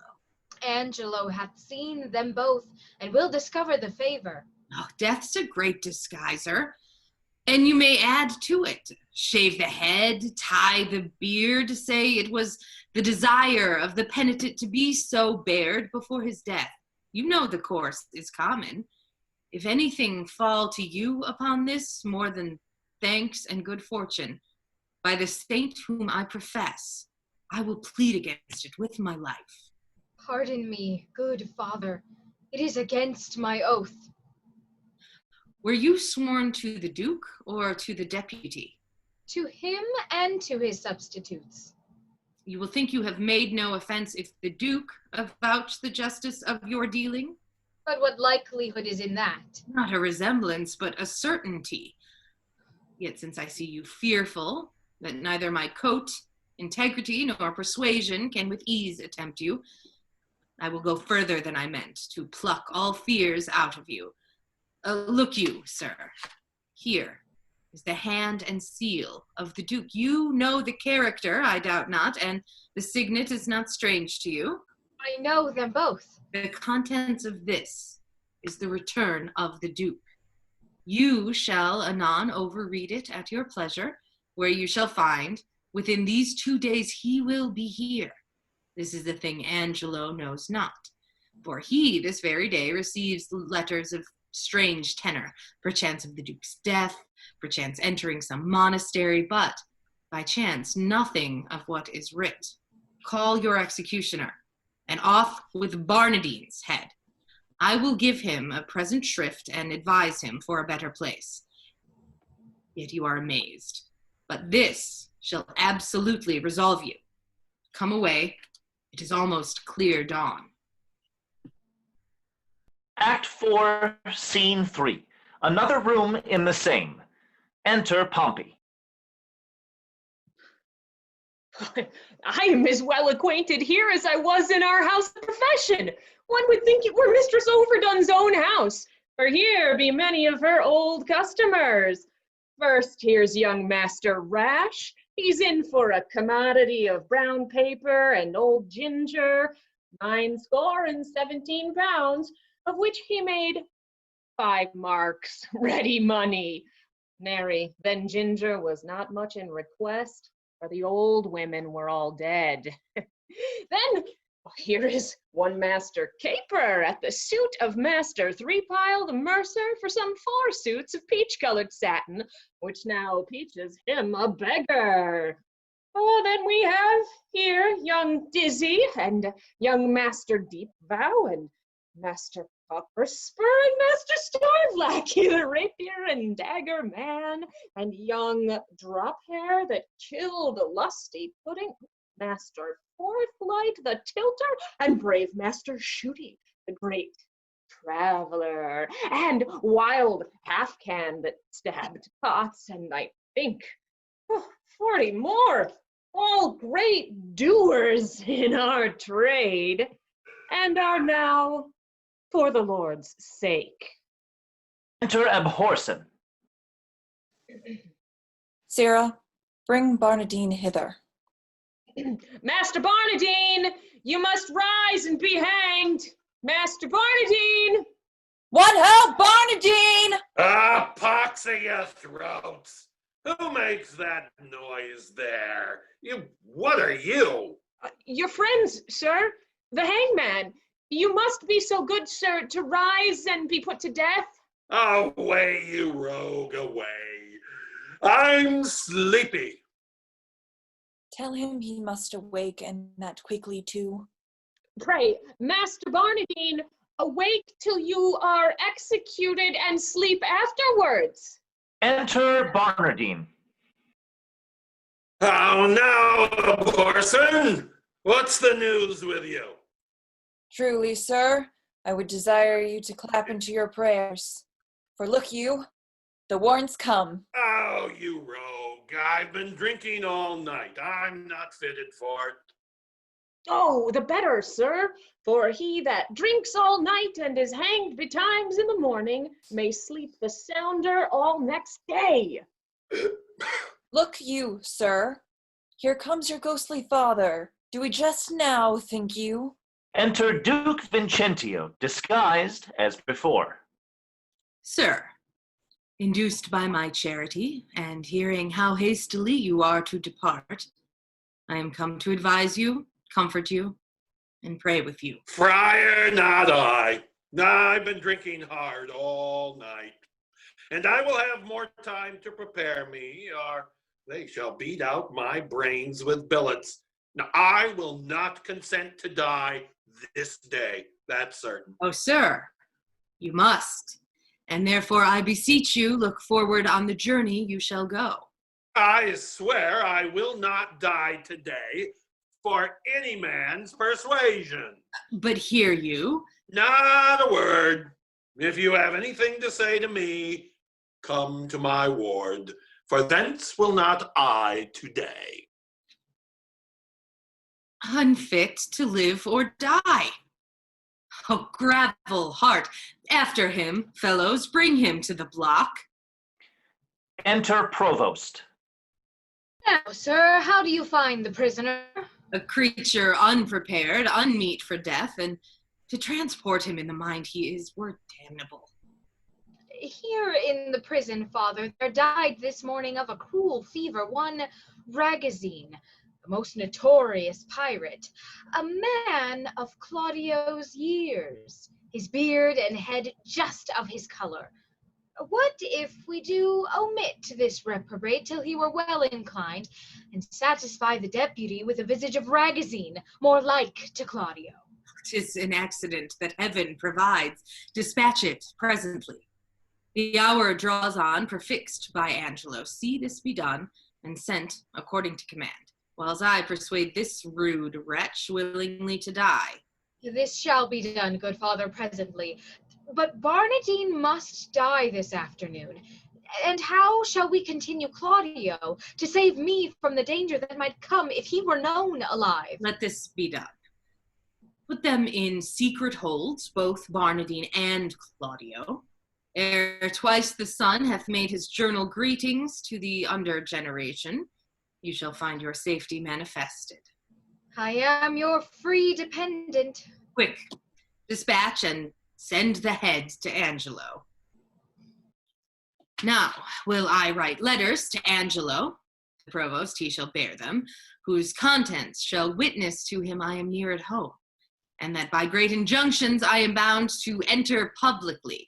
Him I'll desire to meet me at the consecrated fount a league below the city, and from thence by cold gradation and well-balanced form we shall proceed with Angelo. Peace, ho! Be here! The tongue of Isabel. She's come to know if yet her brother's pardon be come hither. I will keep her ignorant of her good, to make her heavenly comforts of her despair when it is least expected. Enter Isabella. Oh, by your leave. Good morning to you, fair and gracious daughter. The better, given me by so holy a man. Hath yet the deputy sent my brother's pardon? He hath released him, Isabel, from the world. His head is off and sent to Angelo. Nay, but it is not so. No other.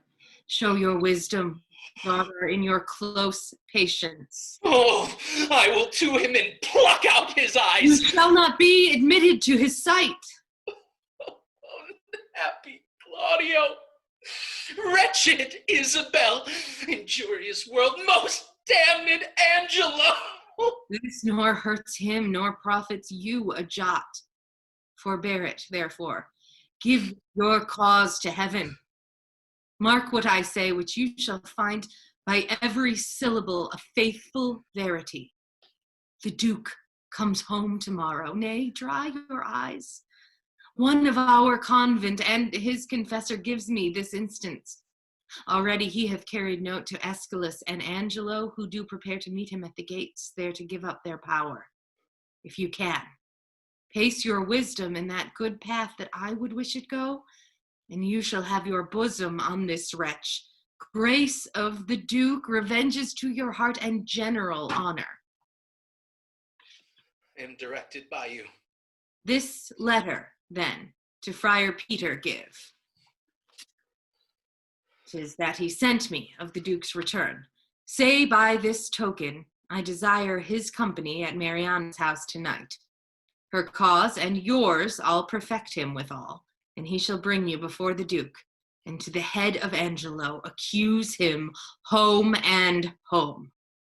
For my poor self, I am combined by a sacred vow, and shall be absent. Wend you with this letter, commending these fretting waters from your eyes with a light heart. Trust not my holy order if I pervert your course. Who's there? Enter Lucio. Good even. Friar, where's the provost? Not within, sir. Ah, pretty Isabella, I am pale at mine heart to see thine eyes so red.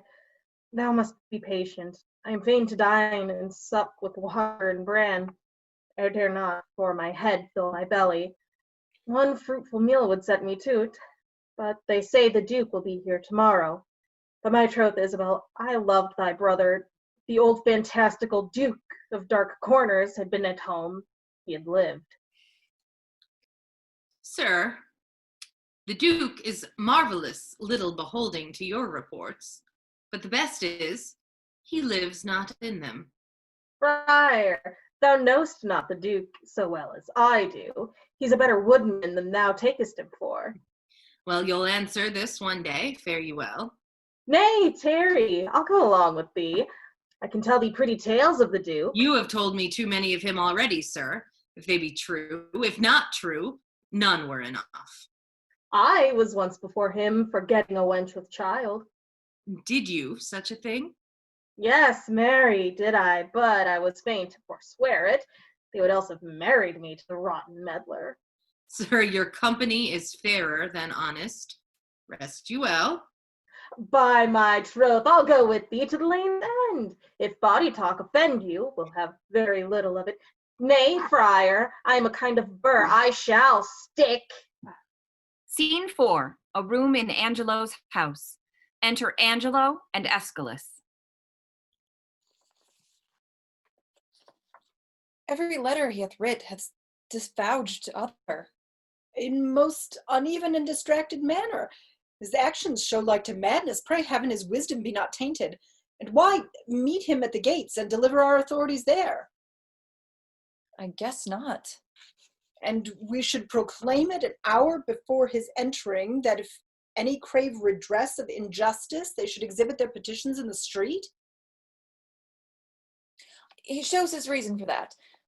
To have a dispatch of complaints and to deliver us from devices hereafter which shall then have no power to stand against us. Well, I beseech you, let it be proclaimed betimes in the morn. I'll call you at your house. Give notice to such men of sort and suit as are to meet him. I shall, sir. Fare you well. Good night.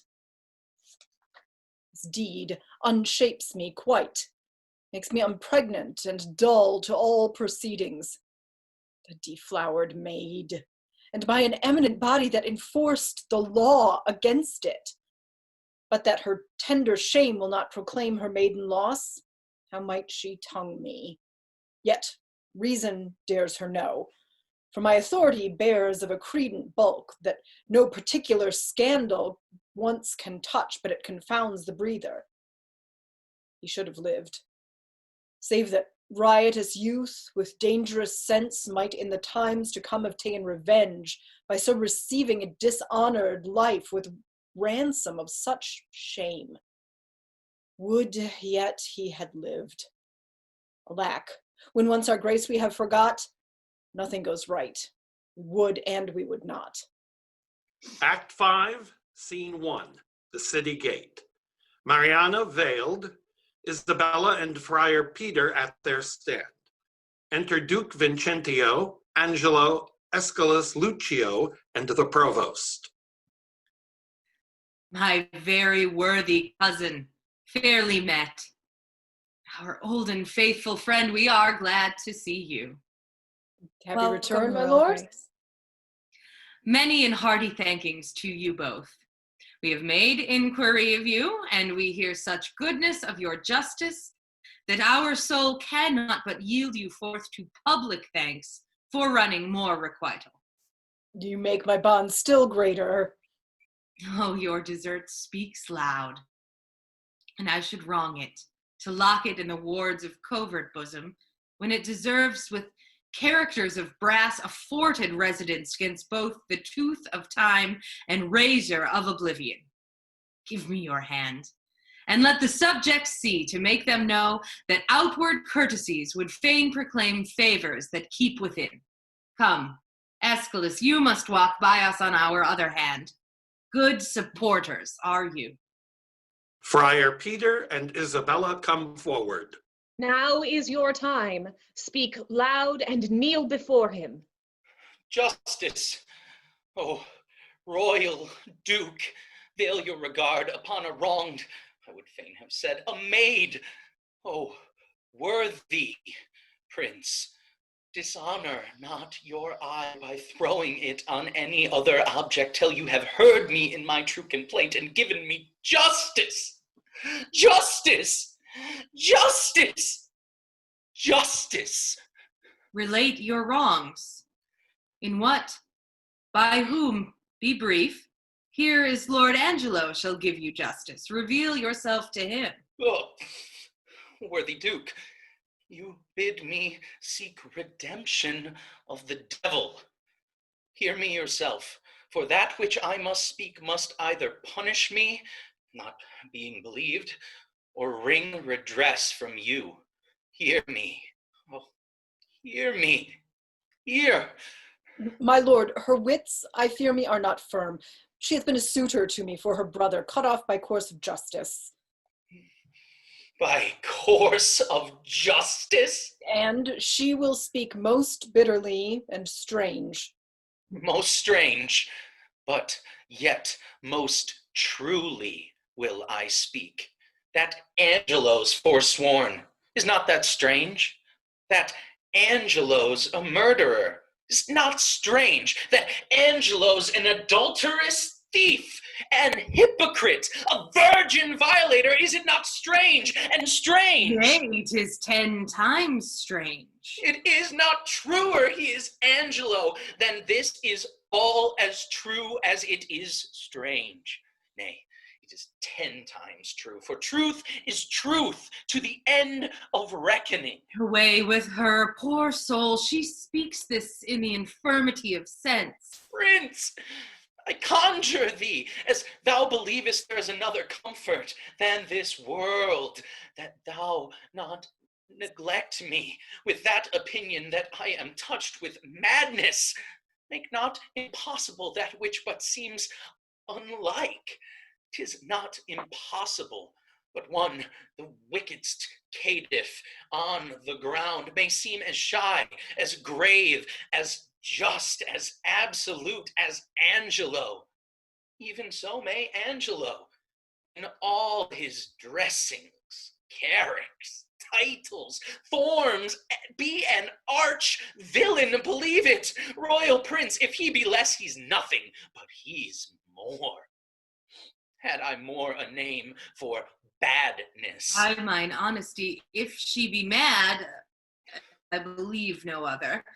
Her madness hath the oddest frame of sense, such a dependency of thing on thing as e'er I heard in madness. Oh, gracious Duke, harp not on that, nor do not banish reason for inequality, but let your reason serve to make truth appear where it seems hid, and hide the false seems true. Many that are not mad have sure more lack of reason. What would you say? I am the sister of one Claudio, condemned upon that act of fornication to lose his head, condemned by Angelo. I, in probation of a sisterhood, was sent to my brother, one Lucio. As then the messenger, I went to this pernicious caitiff deputy. That's somewhat madly spoken. Pardon it, the phrase is to the matter. Mended again. The matter, proceed. In brief, to set aside the needless process by how I persuaded, how I prayed and kneeled, how he refelled me, and how I replied. For this was of much length, the vile conclusion. I now begin with grief and shame to utter. He would not, but by gift of my chaste body to his consculpable intemperate lust, release my brother, and after much debatement, my sisterly remorse confutes mine honor, and I did yield to him. But the next morn, betimes, his purpose surfeiting, he sends a warrant for my poor brother's head. This is most likely. Oh, that it were as like as it is true. By heaven, fond wretch, thou know'st not what thou speakst, or else thou art suborned against his honor in hateful practice. First, his integrity stands without blemish. Next, it imports no reason that with such vehemency he should pursue faults proper to himself. If he had so offended, he would have weighed thy brother by himself and not have cut him off. Someone hath set you on. Confess the truth, and say by whose advice thou camest here to complain. And is this all? Then, blessed ministers above, keep me in patience, and with ripened time unfold the evil which is here wrapped up in countenance. Heaven shield your grace from woe, as I, thus wrong, hence unbelieved go. I know you'd fain be gone, an officer, to prison with her.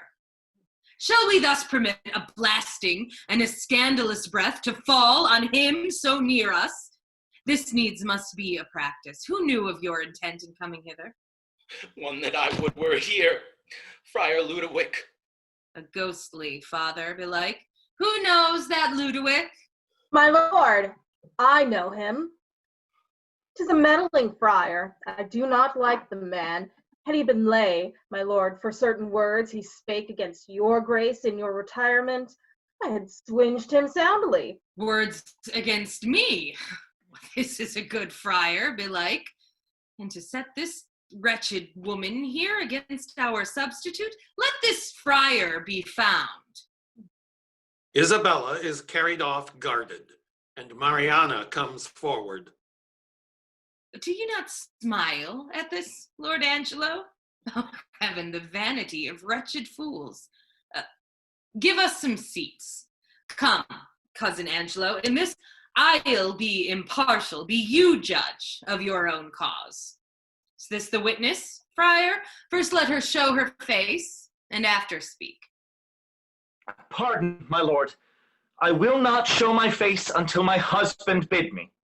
What, are you married? No, my lord. Are you a maid? No, my lord. A widow, then? Neither, my lord. Why, you are nothing, then? Neither maid, widow, nor wife? My lord, she may be a punk, for many of them are neither maid, nor widow, nor wife. Silence that fellow. I would he had some cause to prattle for himself. Well, my lord. My lord, I do confess I ne'er was married, and I confess besides I am no maid. I have known my husband, yet my husband knows not that ever he knew me. He was drunk then, my lord. It can be no better. For the benefit of silence, would thou wert so too. Well, my lord. This is no witness for Lord Angelo. Now I come to it, my lord. She that accuses him of fornication in self-same manner doth accuse my husband, and charges him, my lord, with such a time when I'll depose I had him in mine arms with all the effect of love. Charges she more than me? Not that I know. No, you say your husband. Why, just, my lord, and that is Angelo, who thinks he knows he ne'er knew my body, but knows he thinks that he knows Isabel's. This is a strange abuse. Let's see thy face. My husband bids me. Now I will unmask. This is the face, thou cruel Angelo, which once thou sworest was worth the looking on. This is the hand that with the vowed contract was fast belocked in thine. This is the body that took away the match from Isabel and did supply thee at thy garden house in her imagined person. Know you this woman? Carnally, she says. Sirrah, no more. Enough, my lord. My lord, I must confess I know this woman. And 5 years since there was some speech of marriage betwixt myself and her, which was broke off, partly for that her promised proportions came short of composition, but in chief for that her reputation was disvalued in levity. Since which time of 5 years I never spake with her, saw her, nor heard from her, upon my faith and honor. Noble prince, as there comes light from heaven and words from breath, as there is sense in truth and truth in virtue, I am affianced this man's wife as strongly as words could make up vows. And, my good lord, but Tuesday night last gone, in his garden house, he knew me as wife. As this is true, let me in safety raise me from my knees, or else be forever convicted here a marble monument. I did but smile till now. Now, good my lord, give me the scope of justice. My patience here is touched. I do perceive these poor informal women are no more but instruments of some mightier member that sets them on. Let me have my way, my lord, to find this practice out. Aye, with my heart, and punish them to your height of pleasure. Thou, foolish friar, and thou, pernicious woman, compact with her that's gone, think'st thou thy oaths, though they would swear down each particular saint, were testimonies against his worth and credit that sealed in approbation? You, Lord Aeschylus, sit with my cousin. Lend him your kind pains to find out this abuse, whence 'tis derived. There is another friar that set them on, let him be sent for. Would he were here, my lord, for he indeed hath set the woman on to this complaint. Your provost knows the place where he abides, and he may fetch him. Go, do it instantly. And you, my noble and well-warranted cousin, whom it concerns to hear this matter forth, do with your injuries as seems you best, in any chastisement. For I, a while, will leave you, but stir not you till you have determined upon these slanderers. My lord, we'll do it thoroughly. Signor Lucio, did you not say you knew this Friar Ludwig to be a dishonest person? Cucullus non facit monachum, honest in nothing but his clothes, and one that hath spoke most villainous speeches of the Duke. We shall entreat you to abide here till he come and enforce them against him. We shall find this friar a notable fellow. As any in Vienna, on my word. Call that same Isabel here once again. I would speak with her. Pray you, my lord, give me leave to question. You shall see how I'll handle her. Not better than he by her own report. Say you? Marry, sir, I think if you handled her privately, she would sooner confess. Perchance publicly, she'll be ashamed. I will go darkly to work with her. That's the way, for women are light at midnight. Re-enter officers with Isabella, and the provost with Duke Vincentio in his friar's habit. Come on, mistress. Here's a gentlewoman denies all that you have said. My lord, here comes the rascal I spoke of, here with the provost. In very good time. Speak not you to him till we call upon you. Mum. Come, sir. Did you set these women on to slander Lord Angelo? They have confessed you did. 'Tis false. How? Know you where you are? Respect to your great place, and let the devil be sometime honored for his burning throne. Where is the Duke? 'Tis he should hear me speak. The Duke's in us, and we will hear you speak. Look, you speak justly. Boldly, at least. Oh, poor souls. Come you to seek the lamb here of the fox? Good night to your redress. Is the Duke gone? Then is your cause gone too. The Duke's unjust, thus to retort your manifest appeal, and put your trial in the villain's mouth, which here you come to accuse. This is the rascal, this is he I spoke of.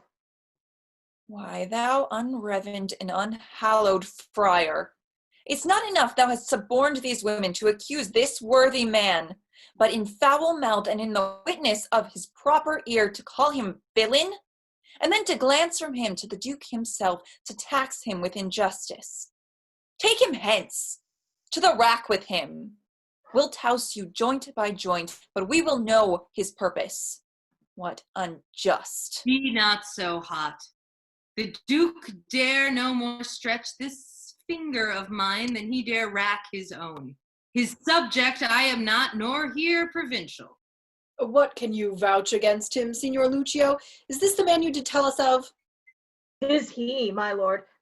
Come hither, Goodman Baldpate. Do you know me? I remember you, sir, by the sound of your voice. I met you at the prison in the absence of the Duke. Ah, did you so? And do you remember what you said of the Duke? Most notedly, sir. Do you so, sir? And was the Duke a fleshmonger, a fool, and a coward, as you then reported him to be? You must, sir, change persons with me, ere you make that my report. You, indeed, spoke so of him, and much more, much worse. Oh, thou damnable fellow! Did not I pluck thee by the nose for thy speeches? I protest. I love the Duke as I love myself. Hark how the villain would close now after his treasonable abuses. Such a fellow is not to be talked withal. Away with him to prison. Where is the provost? Away with him to prison. Lay bolts enough upon him. Let him speak no more. Away with those giglots too, and with the other Confederate companion. Say, sir, a while. What? Resists he? Help him, Lucio. Come, sir. Come, sir. Come, sir. Sir, why, you bald-pated, lying rascal, you must be hooded, must you? Show your knave's visage. Pox to you. Show your sheep-biting face and be hanged an hour. Wilt not off?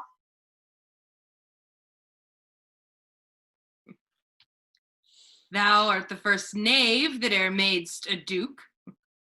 First, provost, let me bail these gentle three. Sneak not away, sir, for the friar and you must have a word anon. Lay hold of him. This may prove worse than a hanging. What you have spoke I pardon. Sit you down. We'll borrow place of him. Sir, by your leave, hast thou or word, or wit, or impudence that yet can do thee office? If thou hast, rely upon it till my tale be heard and hold no longer out. Oh, my dread lord, I should be guiltier than my guiltiness, to think I can be indiscernible, when I perceive your grace like power divine hath looked upon my passes. Then, good prince, no longer session hold upon my shame, but let my trial be mine own confession. Immediate sentence then, and sequent death is all the grace I beg. Come hither, Mariana. Say, wast thou e'er contracted to this woman? I was, my lord. Go, take her hence, and marry her instantly. Do you the office, friar, which, consummate, return him here again. Go with him, provost.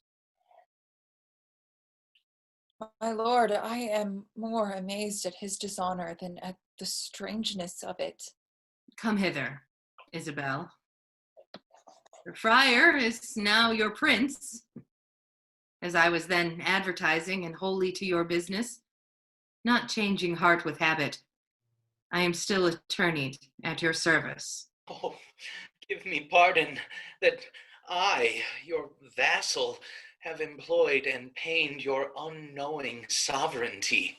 You are pardoned, Isabel.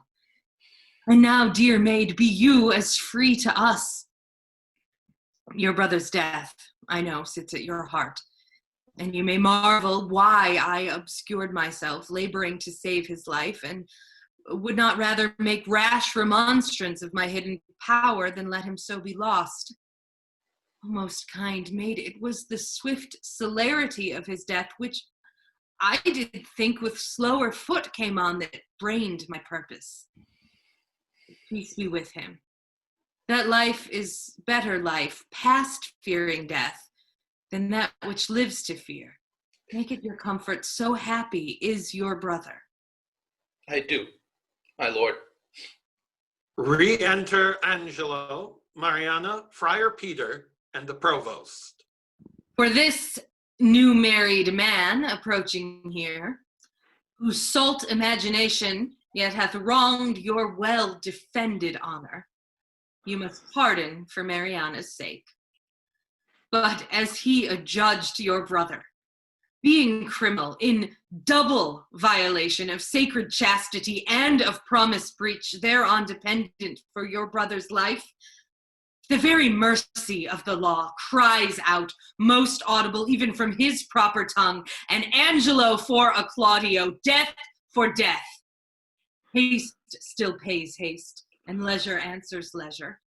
Like doth quit like, and measure still for measure. Then, Angelo, thy faults thus manifested, which though thou wouldst deny, denies thee vantage. We do condemn thee to the very block where Claudio stooped to death, and with like haste, away with him. Oh, my most gracious lord, I hope you will not mock me with a husband. It was your husband mocked you with a husband. Consenting to the safeguard of your honor, I thought your marriage fit, else imputation, for that he knew you, might reproach your life and choke your good to come. For his possessions, although by confiscation they are ours, we do instate and widow you withal, to buy you a better husband. Oh, my dear lord, I crave no other nor no better man. Never crave him, we are definitive. Gentle, my liege. You but lose your labor, away with him to death. Now, sir, to you. Oh, my good lord. Sweet Isabel, take my part, lend me your knees, and all my life to come, I'll lend you all my life to do you service. Against all sense you do importune her. Should she kneel down in mercy of this fact, her brother's ghost in his paved bed would break and take her hence in horror. Isabel, sweet Isabel, do yet but kneel by me. Hold up your hands, say nothing, I'll speak all. They say best men are molded out of faults, and for the most become much more the better for being a little bad. So may my husband. Oh, Isabel, will you not lend a knee? He dies for Claudio's death. Most bounteous sir, look, if it please you, on this man condemned, as if my brother lived, I partly think a due sincerity governed his deeds, till he did look on me. Since it is so, let him not die. My brother had but justice, in that he did the thing for which he died for. Angelo, his act did not o'ertake his bad intent, and must be buried but as an intent that perished by the way. Thoughts are no subjects, intents, but merely thoughts. Merely, my lord.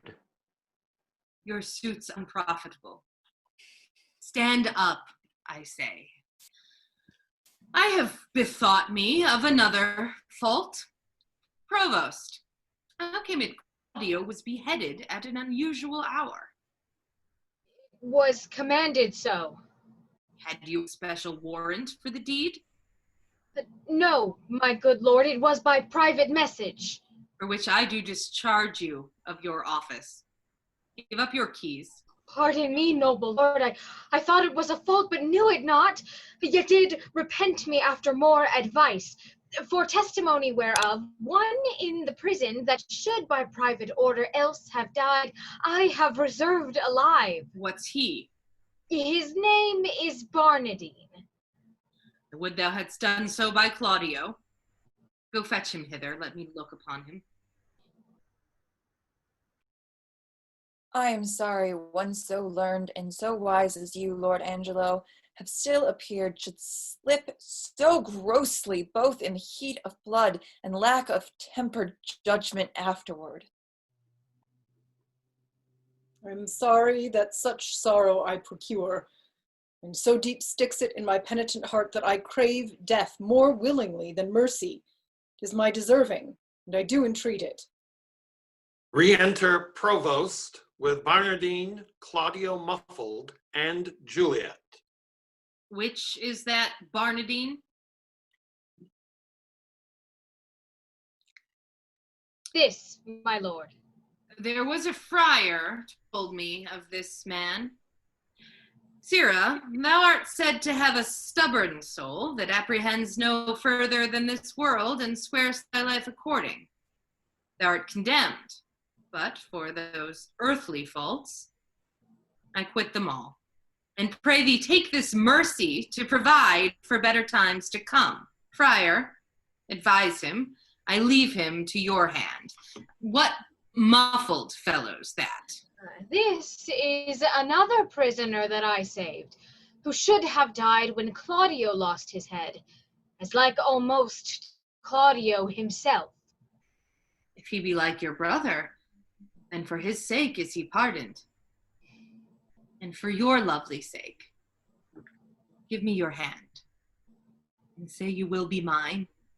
He is my brother, too. But fitter time for that.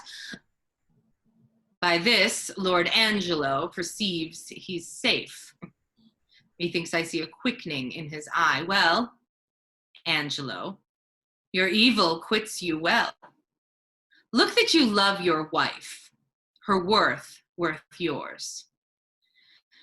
I find an apt remission in myself, and yet there's one place I cannot pardon. You, Sirrah, that knew me for a fool, a coward, one all of luxury, an ass, a madman. Wherein have I so deserved of you that you extol me thus? Faith, my lord, I spoke it, but according to the trick, if you will hang me for it, you may. I had rather it would please you I might be whipped. Whipped first, sir, and hanged after. Proclaim it, provost round the city. Is any woman wronged by this lewd fellow? As I have heard him swear himself, there's one whom he begot with child. Let her appear, and he shall marry her. The nuptial finished, let him be whipped and hanged. I beseech your highness, do not marry me to a whore. Your highness said even now I made you a duke. Good my lord, do not recompense me in making me a cuckold. Upon mine honor thou shalt marry her. Thy slanders I forgive, and therewithal remit thy other faults. Take him to prison and see our pleasure herein executed. Marrying a punk, my lord, is pressing to death, whipping and hanging. Slandering a prince deserves it. She, Claudio, that you wronged, look you restore. Joy to you, Mariana. Love her, Angelo. I have confessed her, and I know her virtue. Thanks, good friend Aeschylus, for thy much goodness. There is more behind that is more gratulate. Thanks, provost, for thy care and secrecy. We shall employ thee in a worthier place. Forgive him, Angelo, that brought you home the head of Ragazines for Claudio's. The offense pardons itself. Dear Isabel, I have a motion which much imports your good, whereto if you'll a willing ear incline, what's mine is yours, and what's yours is mine. So, bring us to our palace, where we'll show what's yet behind, that's meet you all should know. Oh, let's hold in the crossing between the in and the out. The instant where wave becomes wave, it's the catch in the breath. I and the mystery, here we stand. The horizon's possibility, all futures exist. You long to resolve it. Let's hold their resist. Let's live in the space where body meets soul. It's the wave and the particle. Hold. Let's hold.